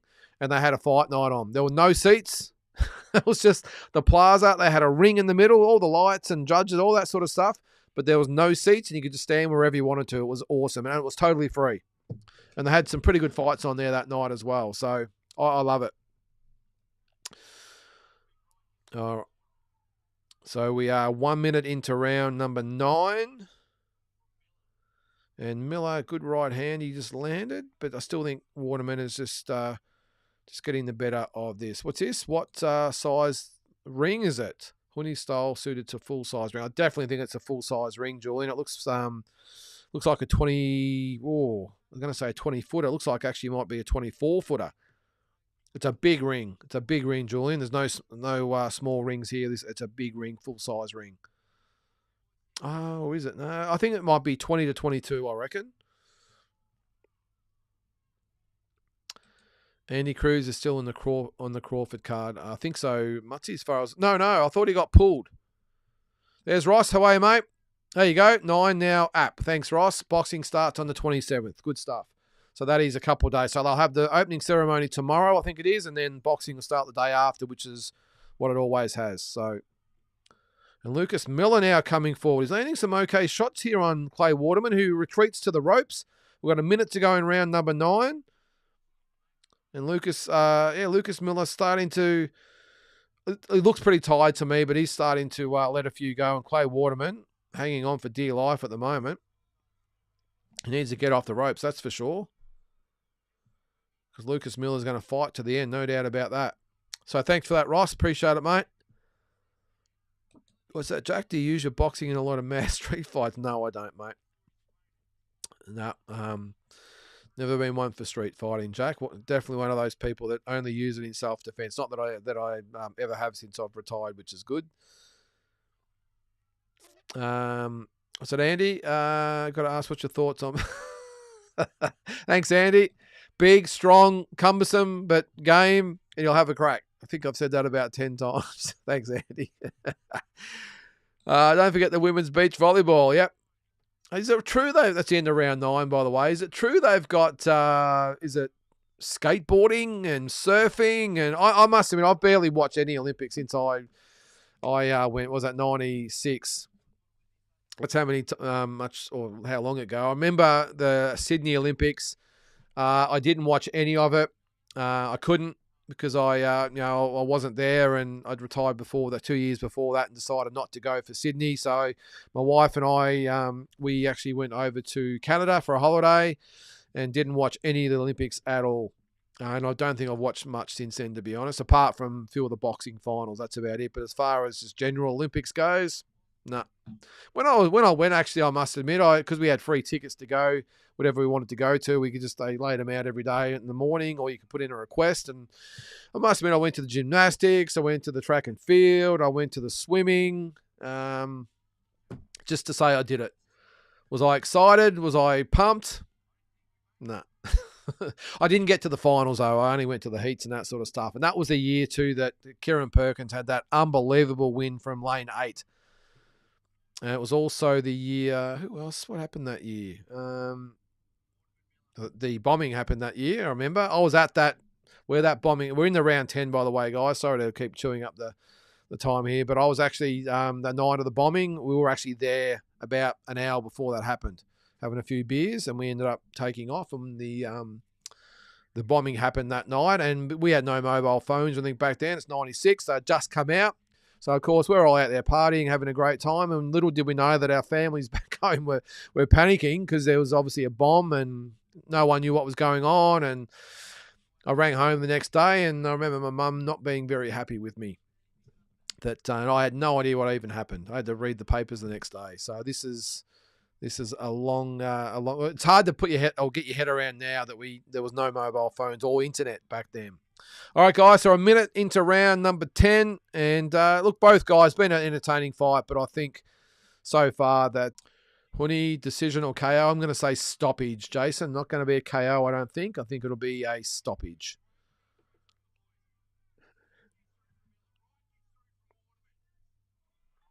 All right. So Jack. So we'll get to the end of this one. We're halfway through round number 10.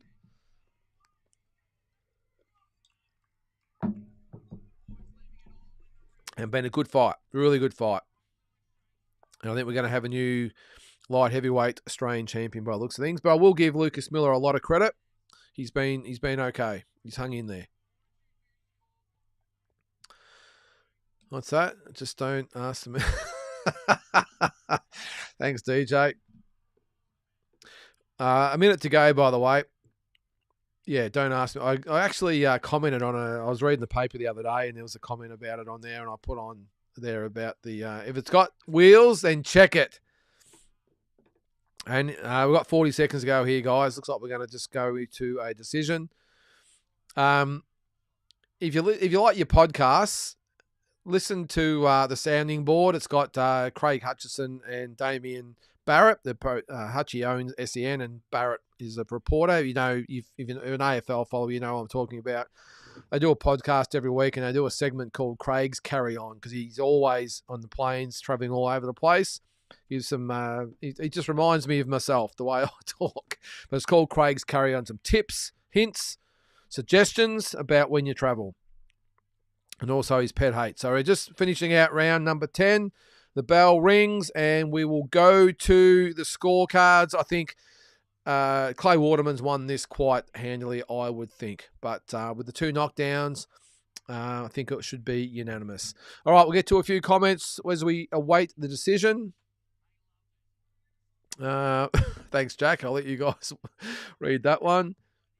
Thanks, Greater Tapestry. Appreciate it, mate.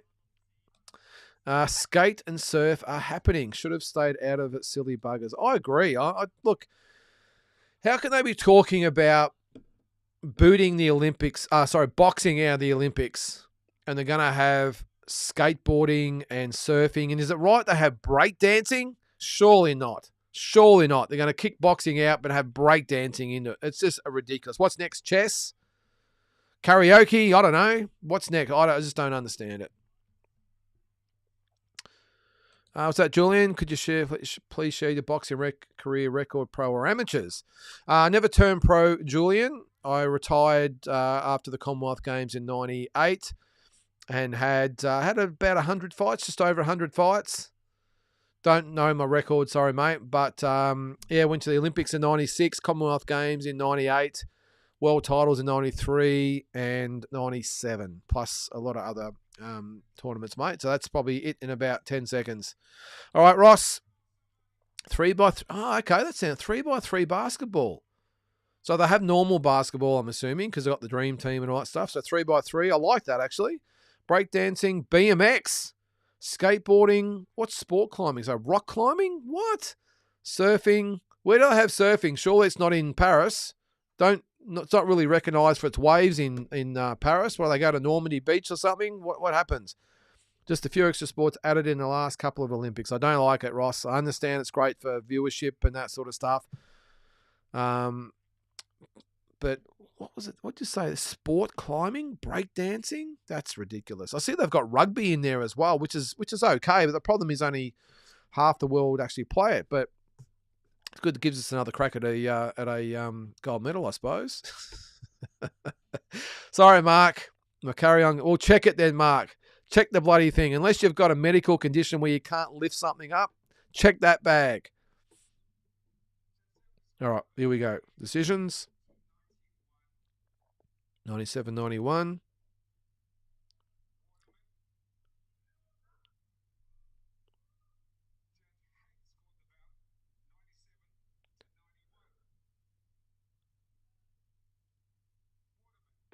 Oh, this ring announcer has no idea.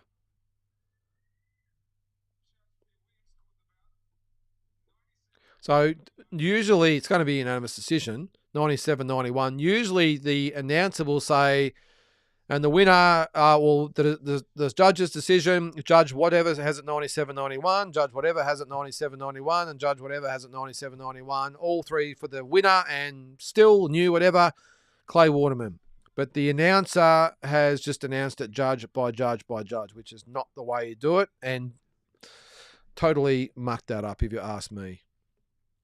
Is that JYD Boxing's first Olympics event was in Greece 2,700 years ago. Wonder if they had gloves. Probably not. Oh, they might have had wraps, I reckon, JYD. Well, you remember the first Olympics was in Greece, of course, in 1896. That's what was great when I went. It was the centenary of it, 1996. And I remember there being all sorts of dramas, controversy that Athens actually bid for the games and they gave it to Atlanta. Now, I'm one that loved the fact, well, I was going to say I loved the fact that it was in America for the Olympics. But looking back, it was probably an injustice that Athens didn't get it. I know they got it in, 2004? But they probably should have got it just by, that heritage sort of reason, I suppose. But I love the fact that it was in Atlanta. It does get a bit of a bad rap, Atlanta, in that a lot of people say it was one of the worst Olympics. Well, I don't care. It was still great to be there. My Olympics, by the way, in case I'm sure someone's going to ask, was an absolute disaster, by the way. But still, it was great to be part of it, represent Australia at the Games. I still remember the whole opening ceremony and closing ceremony. I was actually in the closing ceremony. Well, the opening ceremony, of course, we marched. But the closing ceremony, I was in the Australia, because what they normally do in the closing ceremony, they have a tribute to the next country hosting the Games. And they had the Aussies doing whatever. And I was me and a few of the boys in the boxing team were lifesavers, I suppose. We had sequined lifesavers suit and we had the little caps on and all that sort of stuff, running around with flags and doing all sorts of things. We had a ball. And it was really good with the training. We had rehearsals and that sort of stuff. So it was great because all the other athletes that did it with us, everyone was, we go to rehearsals and everyone was just on the beers and it was really good. It was really good. To be part of it. So, it was good in hindsight. As I said, it wasn't the best memory as far as my performance goes, but either way, it was great to be part of it. Tahiti for the surfing. Would you really feel part of it? Would you really feel part of the Olympics if you're in Tahiti? Do you at least go to the opening ceremony? I'm assuming you get your outfits. I've still actually got all mine. They're in a suitcase here in my house somewhere, but I didn't give any of it away. Kept the whole lot. And I've still got all my tracksuits and jackets and all my boxing. We got 4 sets of boxing gear, 2 sets of red, 2 sets of blue. I'm not sure what would have happened if we made it to the final because that's your 5th fight. So I would have had to maybe borrow some gear. But yeah, I was never really in any danger of making the finals. But as I said, it was great to be part of, and I'll never forget it. All right, Jack, in all seriousness, do you rate Waterman? I don't see him getting anywhere near a world title. I concur, Jack. From what I saw tonight, it's okay, but I don't think anywhere near world level, mate. So, but that's not a bad thing. I mean, there's probably some other fights for him at this weight. Maybe it could be Conor Wallace, although I think Conor Wallace has got his eyes on some other things. Maybe it's Paulo Acuso. Makes some sense. There's a few fights out there for him, but I'm just listening to Lucas Miller fight. So he's giving him respect, which is good. Yeah, great memories, mate. It was. Yeah, it was definitely great. Look, some of my greatest memories, I remember going to the outlet to get my outfits, so to roll up. And well, firstly, though, I had to go and get measured up and all that sort of stuff. And then I went down and picked all my gear up, and I had 2 suitcases just full of stuff, full of gear, we had like, I think there was 3 or 4 tracksuits. There was a couple of jackets, excuse me. It was about 6 or 7 pairs of shorts, about a dozen T-shirts, all different things. We had polo shirts, dress shirts, ties, belts, slacks, dress shoes, socks, had everything. 2 suitcases full of gear. It was crazy. And I actually got fitted with Andrew Gaze, which is a bit of a buzz. He was obviously the basketballer, and I got fitted with him, which was a bit of a as I said, a buzz as well. What's that? Surfing is 15,705 kilometers from Paris, and they have their Olympic Village on a cruise ship. Oh well, I suppose. You're going to struggle to be a part of it. Do we have baseball or anything like that in it as well? I mean, I'll have cricket in it next. All right, Todd, can Fury beat Usyk in a rematch? That's good. We'll get some comments before we get into the main event. Can Fury beat Usyk in a rematch? I thought he looked in control, but got caught lacking in the 9th and got caught. If he didn't, I think he wins. I think he can definitely win, Todd. He just has to tweak a couple of different things, and I think he can definitely beat Usyk. Usyk fought well, but Fury, you've got to remember, I think, was it a split decision? It was a close fight, even with the knockdown. So, yeah, I 100% think Fury can win. Got to have the right mindset, and I think he's got to be a little bit more aggressive, Todd. I think when he took the foot off the pedal a little bit and got on the back foot and allowed Usyk to really come after him, Usyk got the better of him. I think he really needs to be the aggressor in the fight. Back Usyk up, and I think he wins the fight. That's if he fights that way. But Usyk is a great fighter, worthy champion, tough to beat, especially in rematches. Joshua couldn't do it. So it's going to be a tough one. Let's hope that actually happens. So, did you not fancy hanging on for the Sydney Olympics? No, mate. I was after the what would I have been? I was 25 after the Commonwealth Games, and would have been 27 going into the Sydney Olympics. And to be honest with you, mate, I had other things on my mind. When I was a kid, I always set my mind on Olympics, Commonwealth Games, World Championships, all that sort of stuff. It was always there, and I ticked all the boxes. And yes, I didn't get the results that I wanted in some of them, but the fact that I did it, I ticked the boxes. I just didn't have it in my heart anymore. But it's more than that. I was about to get married. In 98, I got married. I wanted to get in the business, wanted to have a family, all that sort of stuff. And there's no guarantees in boxing. I mean, who took my spot for Sydney? Well, Daniel Gill. So there's obviously no guarantees I'm going to beat someone like a Daniel Gill, who's a sensational fighter. So there's no guarantees, and I just wasn't willing to go through the work, mate, and put it on the line. I wanted to move on, and as I said, even though I didn't get all the results I was after, I still did everything that I set out to do as a 10-year-old kid or an 8-year-old kid, and I did it.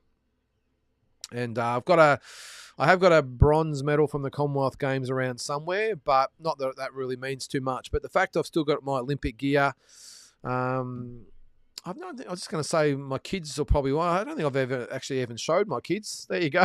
Maybe I should. One's 19 and one's 17. You think they might want to see it? But yeah, I've still got all my gear, my blazer, all that sort of stuff, and it's some of my most cherished stuff.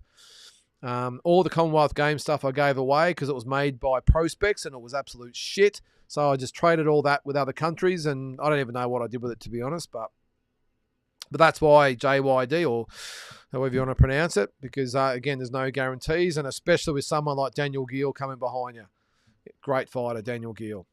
And I think he won, Commonwealth gold in 2002. So, and a world title, of course. So, great fighter. To be an Olympian in the sport, congrats. That's legendary. Thanks, Batman. No, it's something I'll look on or back on fondly. Yeah, it was, Julian. It was an unbelievable experience. I still remember to this day. We're just in between here, guys, by the way. I'm not talking about myself instead of the fights, but I still remember I might have told this story before, but the opening ceremony, I was up in the air about actually doing it. A few of the boys didn't. I had to fight the next day. So it was that night, whatever night it was, I had to weigh in at 8 o'clock or something the next morning, and the fights were that day. But I no matter what, I had to do it. So we went to a little baseball stadium or something. It was beside the main stadium. We sat in there for probably an hour or so, and then we just got come on, let's go, and we all marched into the stadium. And I still remember, I think it was 85, 90,000 people, whatever it was. And I remember all the Aussie flags and all the people up there waving and everything. And yeah, it was a great time. It wasn't so great after we did our lap though, because then we had to sit in the middle, and Australia was one of the first countries out. So it was great doing the lap and waving to everybody, and that was awesome. But then I had to sit in the middle for about 3 to 4 hours. And when you're cutting weight, it wasn't much fun, I can tell you, especially in 40-degree heat. But let's just say I had no problems making the weight the next day, but it was one of those instances that whatever could go wrong did go wrong. I mean, mind you, I had a great opponent, a guy from Kazakhstan, excellent, as a younger sort of fighter. I think he was a 3-time world junior champion. I think he was. He was a fighter. I thought he was a middleweight when I got him. He was just massive. I remember walking behind him, and he had his shoulders were he was big. But yeah, look, it was just one of those things, and ran into a very, very good fighter, and maybe didn't have the experience that I needed at that point, and got a bit of a touch up. But that's boxing. So. Yes, JYD, we did actually. We did get condoms at the Olympics. What's that? Oz Surface said they can't to opening ceremony, can't go to opening ceremony due to distance, but can go to closing ceremony. Okay, well that's okay. I agree, Jack. Kuso starches him. I tend to agree there. All the surfers living on a cruise ship. What a bloody joke, says Nick. Thanks, Nick. Same Olympics as Kurt Angle winning with a broken freaking neck. Is that right? Was that the Olympics, was it? As I said, I didn't really see a lot of that. Hang on, Ross. No, that's not. Cricket confirmed for 2028. Well, look, I suppose I joked about it before, but when you think about it, we just had the World Cup, the T20, which I'm assuming it will be. It would have to be. You wouldn't think tests or anything like that. But they had America and Canada and all the nations there, so probably it does make sense. So, yeah, maybe we've got another chance at a gold medal. Do you have a day job or this show you're living? I hope it's not my living there, mate, because I've got 1,400 subscribers and probably going to get sort of about 400 views on my weekly show, and then depends on what show I put up there after that. But no, I've got a business, mate. I've got my own business that I'm in every day, which gives me complete flexibility to do this show for you guys. So, but no, I have my own business on the side. Do my kids box? No, they don't. My oldest expressed a little bit of interest in it at one stage. He does do boxing. I've got a gym here at home. I've got a ring and bags and all that sort of stuff. And he does get out there and punch, and I'll spar with him a few times. And mind you, even though he's 19, he's about 6'2", 6'3", whatever, and about 85 to 90 kilos. So if he outweighs me, and I'm only 5'8", so he's got a bit of size on me, but have sparred him a few times. But look, I'm not stressed about it, Jack. I'm not really. Yeah, I don't. I think all kids should do some sort of martial art, whether it be jiu-jitsu, boxing, wrestling, whatever it might be. But whether they compete or not is another thing. But I think it's good for the discipline and confidence and everything else. So for my kids, I'm happy for them to do boxing. But yeah, I'm glad that neither one of them really wanted to, at this stage, get in the ring. My youngest one couldn't give a toss about boxing, Jack. He loves UFC, but he's mad about basketball. and he loves his Celtics, and no interest in boxing whatsoever. Although he will watch, maybe if it's a big Aussie fight like it's Tim Tszyu or something like that, he'll watch it, but he's not really stressed about it. What do we got there? Andy, my greatest sporting memory was not being on the passenger list for the return trip with my basketball team from Samoan Games. At least I got more time to see beautiful, genuine Samoa. I think we've spoken about this before, Andy. Samoa is absolutely beautiful. Yes, it's a third world country, I suppose, a very, very poor country, but just beautiful people. It's a beautiful landscape. And, if you're ever looking for somewhere to go, well, I was going to say maybe it's probably not the place to go for a holiday as such. Probably places like Fiji or Vanuatu or somewhere like that are probably better. But if you want to see a really beautiful country with beautiful people, go to Samoa and check it out. Double G, was Arthur Tunstall at the helm in your day? If I remember correctly, he was very passionate. Yes, he was 100% at the helm. Double G, he was in charge of Boxing Australia and did his absolute best to get me kicked off the team. Now, I'll sort of explain why. We're still some interviews happening there, guys, so we're not missing anything. But what actually happened was I won the Olympic trials, Australian titles, all that sort of stuff, did all the qualifying to qualify for the Olympics, enough points or whatever it was, and ranked high enough to go. I was a clear number one welterweight in the country, and at the Oceania Games, which is the main qualifying tournament, the B-side Australian, who was from New South Wales, conveniently, of course, where Arthur Tunstall's from, pulled out of the semis.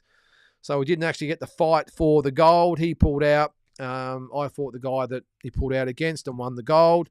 And they tried to say the other guy should still go because he's more qualified, whatever it might be, even though I'd done everything to qualify. And luckily, Sols Patelnik, Double G, I'm sure if you know Arthur Tunstall, you know Sols Patelnik. He was a Victorian, and I'm, of course, a Victorian, and actually went in the bat and said, no, you're not going to do that to this kid. He qualifies, he ticks all the boxes, so he has to go. And the release of the team was actually held up for about 3 weeks from memory, Double G, because no one knew why, because, again, there was no internet and all that back then. It was all hearsay, and that was the reason. A lot of going back, they were trying everything they could, Mr. Tunstall, and he never gave me anything on the trips either, by the way, Double G. He never gave me anything. So, and I thought he was a prick. So did everyone else, by the way. So he won't be missed from boxing in this country, I can tell you. But yes, he was passionate. He used to. Here's a quick one for you before the fighters enter the ring. Here's a quick one for you. I remember going to one of the Oceania Games somewhere. I think it might have been 1998. As I say, it was my final international tournament before the Commonwealth Games, and we all get there, and Arthur Tunstall walks out. We're all sitting around. You know, we just got there, all in our tracksuits and our bags and all that, ready to get going and all keen to get into things. And he come out and says, look, I don't really expect any of you guys to do any good, but just, do your best, or something along those lines anyway. So not what you really want going into such a big tournament. But anyway, that was Mr. Tunstall for you. All right, my thoughts on this fight is Huni by decision, but Pilcher got power, maybe an upset. Yeah, maybe.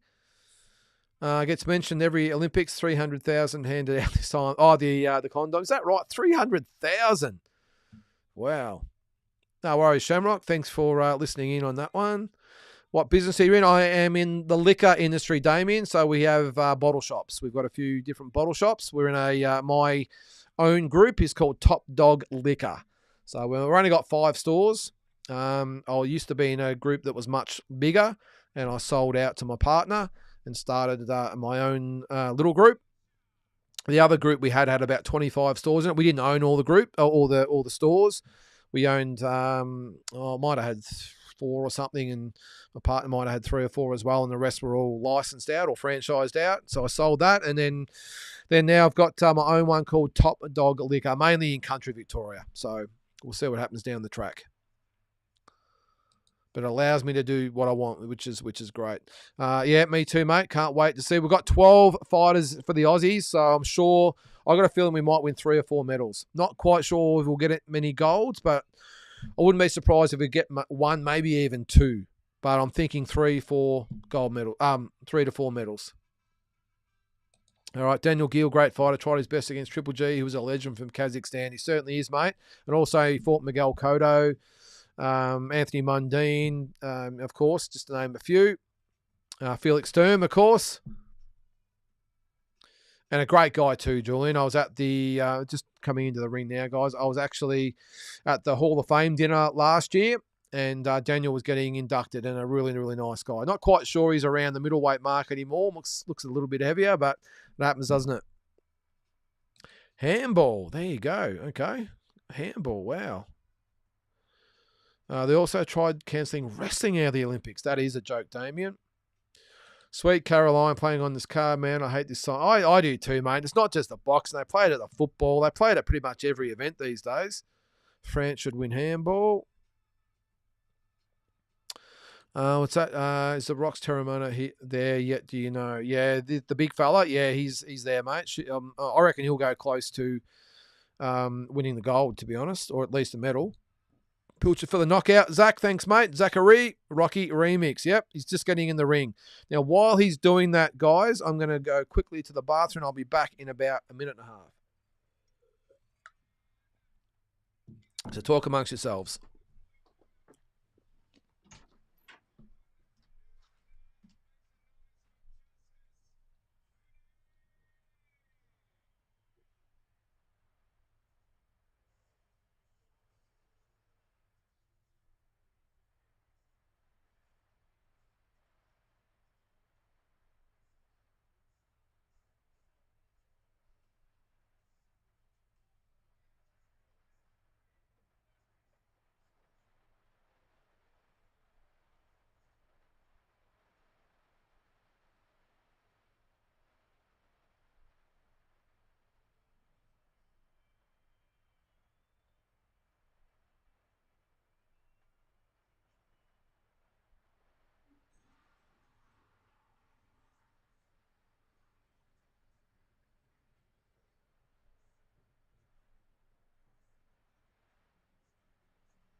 All right, we are back as Justice Huni makes his short ring walk. We are at the Fortitude Music Hall, Queensland, Australia. What do they say? Beautiful one day, perfect the next. All right, what do we got here? Nick, talking about liquor, went to school with a bloke who helped create vodka, soda, and, okay, doing all right now. We stocked that. I've dealt with him. Now, was his name Mark or Marcus or someone? I can't remember. But the vodka and excellent range. There's probably about 8 or 9 different varieties, Nick. But yeah, I think he would be doing very, very well. Very well. Batman, what's that? Australian team has 12 fighters. I think I've seen the most to qualify. Uzbekistan has 11. That's correct, Batman. Australia had the most fighters qualify, which is an unbelievable feat considering you've got, the USA and England and Canada and and obviously the Soviets. France plays a little later today. Is that the handball? Is it BSC? What is that? BSC Gains. All right. Well, both fighters are in the ring. And I tell you what, whoever said it before, Justice Huni looks a lot bigger than Troy Pilcher. So Troy Pilcher, 9-0, 1 draw.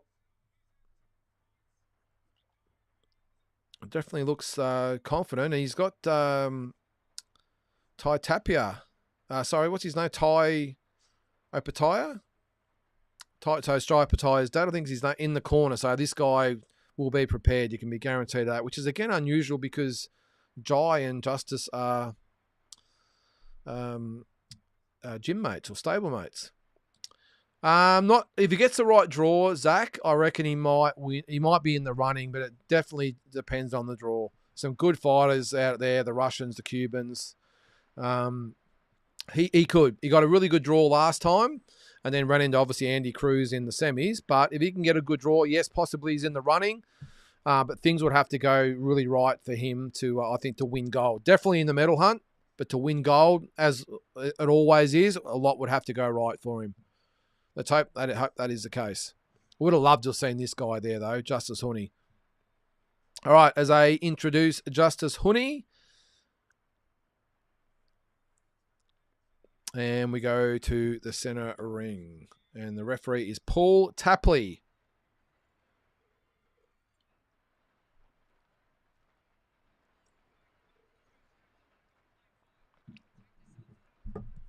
All right, let's get ready to go.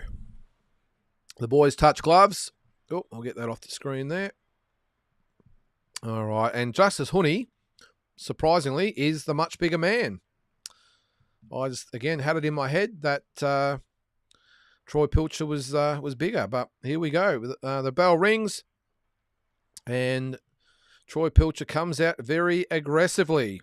Justice Huni, as always, just probing, lands a good jab. Jab to the body.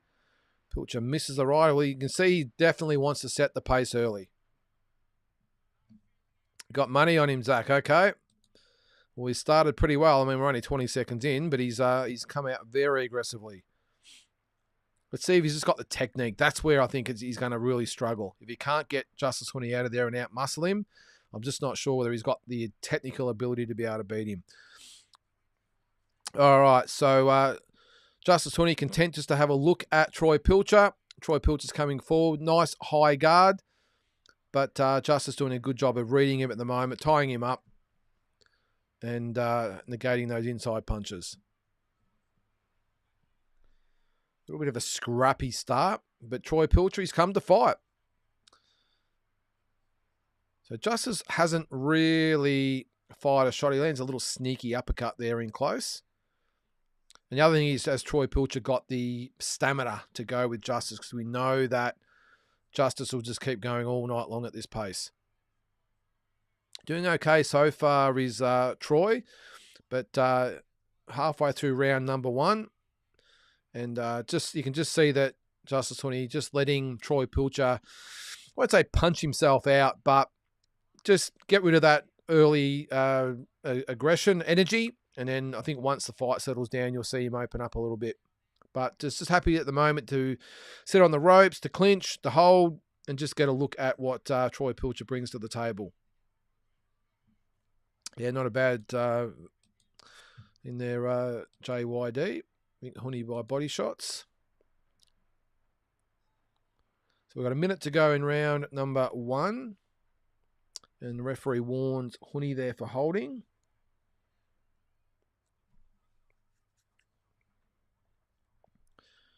And now you're seeing Justice Huni just starting to edge himself forward a little bit, probing that jab. Off balance is Pilcher there, gets pushed back. The referee quite rightly lets them fight on. 1-2 from Pilcher, just lands on the gloves of Justice Huni. And an uppercut that just misses from Troy Pilcher. Good round, I think, from Troy Pilcher. I think he's won the round so far, mainly so that Justice hasn't really opened up yet. But I think the work rate from... Oh, good body shot there from Justice. Hurts Pilcher to the body. And another one. And I think... Oh, good body shots from Justice Huni, really opening up there. And I think, JYD, you are correct, my man. First round, I'm going to... Look, Justice Huni finished that round, that last 30 seconds, very well. I'm going to give that round to him. He landed the body shot, the left hook to the body. He got Troy Pilcher's attention. He threw another one that you could see hurt Pilcher, and then it was just the left hook to the body, one after the other after that. So I think he knows he can hurt him there. He's a good body puncher, is Justice Huni, and I think you will start to see him now go to the body, and I wouldn't be surprised if this one ends quite early through body shots. Did I say bottle shops? Body shots as we go. All right.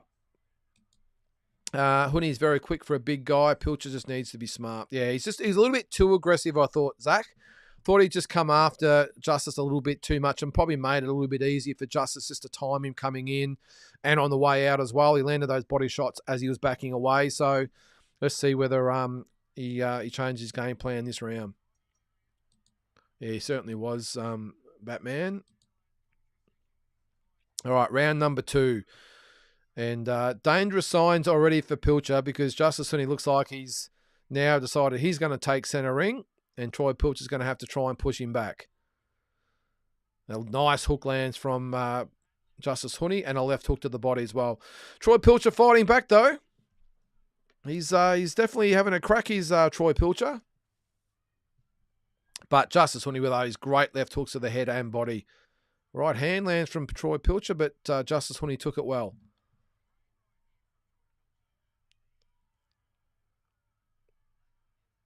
He does like to throw him, Troy Pilcher, but let's just see whether he has the stamina to go with Justice Huni. He looks pretty comfortable in there at the moment. Hasn't really got out of neutral so far, I don't think, Justice Huni. Nice uppercut lands from Justice Huni, and surprisingly, he's hanging on behind the head of Justice, but not getting warned.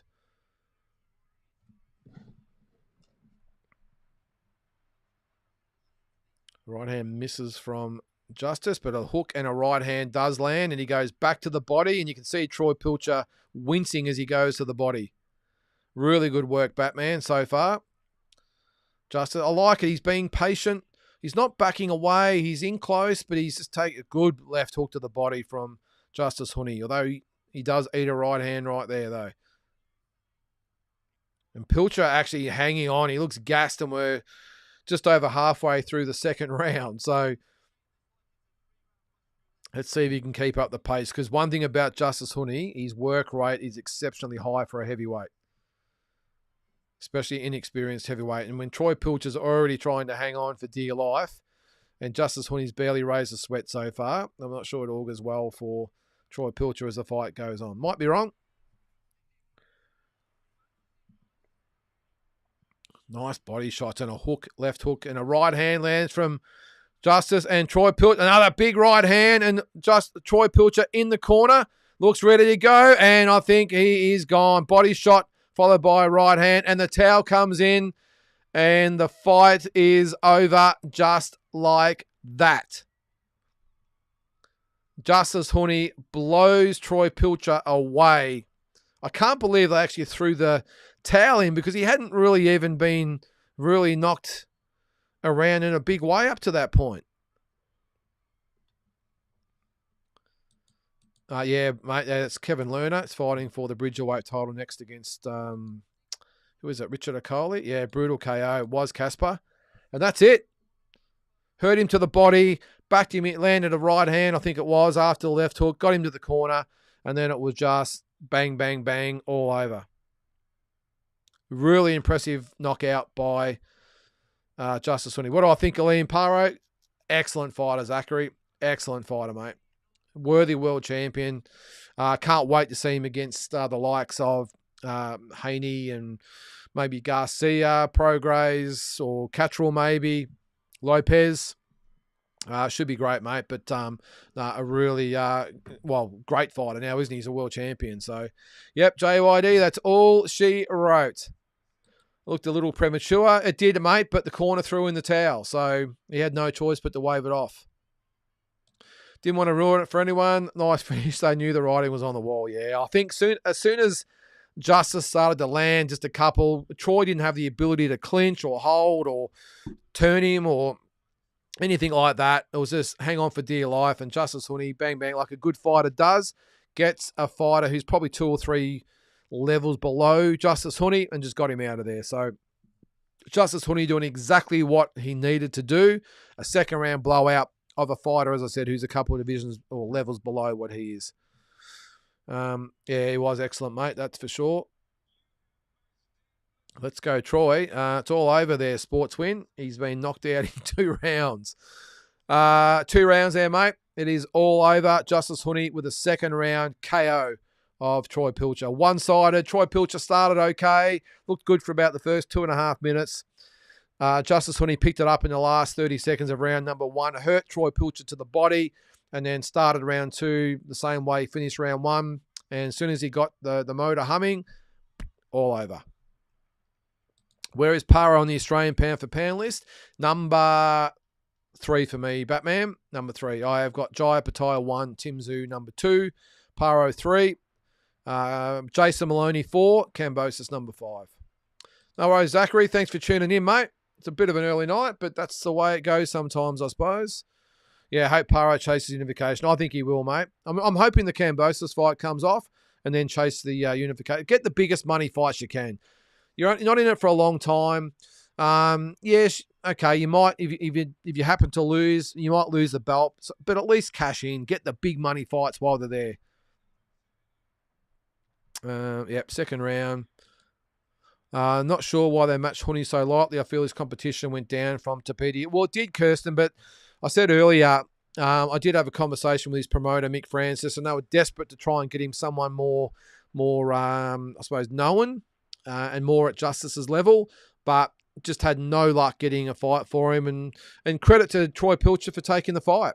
I think he would have known he was up against it, but no doubt would have been well paid for getting in there with Justice, but that's the reason why, Kirsten. I don't think if they sat down and had a real choice of opponents, I don't think Troy Pilcher would have been there. But Justice wants to keep busy. It's better fighting Troy Pilcher than no one at all. So again, I think he did exactly what he needed to do. Got the knockout win, and now he moves on. So I think he looked really good tonight, Justice. I know the competition wasn't like a Tabiti, like you said there, or even a learner. Yeah, I thought he just did everything he needed to do tonight. Looks a little bit slimmer too, I'm thinking. It looks a little bit lighter. It'll be interesting to see what he weighed. Actually, while we're going, have a quick look. We'll go on for another few minutes, guys. If you've got any comments, let me know so we can finish up. But Justice Huni, so he moves to 11-0. So he weighed... What did he weigh tonight? Was it... So I think someone said he was 100 and... What was it? 114, was it? Which would make him... what's for? Well, he weighed 247.5 against... Oh, sorry. There it is there. Sorry. They've already updated his record already. Sorry, there it is. So he weighed 247.5. So he's actually heavier than what he was against Kevin Lerner by 4 pounds and 10 pounds heavier than against Andrew Tabiti. So there you go. I actually thought he looked lighter. Huni should KO Babik as a stay busy, keep active fight. Yeah, well, there's other fights there for him. Dillian White wants to fight in September. Well, who knows? Maybe they'll do it. What is it? Well, look, barely raised a sweat tonight. There'll be obviously no injuries. So it does make sense. JYD, I think why not do it? I think it'd be a good fight. Yep, I agree, Batman. Hang on, what are they asking here?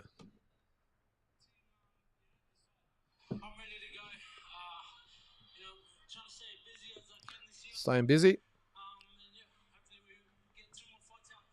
So he wants a couple of more fights before he closes the year. So September, maybe November, December makes a lot of. Well, of course, he could end up on the Usyk Fury fight. Who knows? Oh, card. Who knows? In December, and maybe he could fight on the maybe the Joshua and Dubois card. Or better be even Bivol card. But the fact is with Matchroom, you would think he would get onto one of those Saudi cards or the Riyadh cards. So, yeah, no, I think he did everything he needed to tonight. So I think he will be definitely in the mix with the Riyadh season cards. What's that, Andy? Huni shows good maturity already so early in his career. Hope we get a bigger challenge next ASAP. Yeah, well, I think he wants one, Andy. It's just a matter of getting the right fight against the right opponent. But now he moves to 10-0. What is he? So 10-0 with 5 KOs. So, yeah, I think he just needs another 5 fights for me if I was before he really steps up, I'm talking about. Yep, Kirsten, I'll be keen for that too. White is huge step up, great fight, but that's a real test. Would be. Look, who knows, Jack? Maybe they might roll out Derek Chisora next year sometime, and I mean they always wheel him out to fight the up and comers, don't they? So, although what is he fighting? This weekend is it? Is he fighting? So he might not be available for another 6 or 12 months, but I'm sure there'll be someone. I'm sure there'll be someone for him. How good would it still be though to see Huni and Dempsey McKean here in Australia on one of those Matchroom cards? But we shall see. Just have to practice the uppercut, and Huni should take it. Yep. Yep, I agree. Aussie Bander. Shazora got a couple of fights left. Huni Shazora to sell his name in UK. Yeah. Yep. Maybe, yeah, probably early next year, I reckon. Aussie Bander. White will be getting cashed out by more name. Probably Joe Joyce, yeah, after he stops Shazora or Zhang. If White really wants sending to the shadow rearm, yeah, tend to agree there, mate. Cheers for the stream. Catch you next one. No worries, mate. Thanks for joining in the show. I know it's not the most exciting thing watching me watch the fights, but it's the best I can do. Is it going to start? It's all over there, mate. Justice Huni with a second round knockout of Troy Pilcher, and in the co-main, it was Clay Waterman with a 10-round decision over Lucas Miller to take the Australian light heavyweight title. So, guys, I think we're going to leave it at that. Make sure you tune in for the weekly roundup tomorrow and also on Monday for Talking Boxing. But as always, great to have you along. Sorry it wasn't a real long one tonight. Blame Justice Huni for that. But anyway, great to have you all along, and I hope to catch you next time.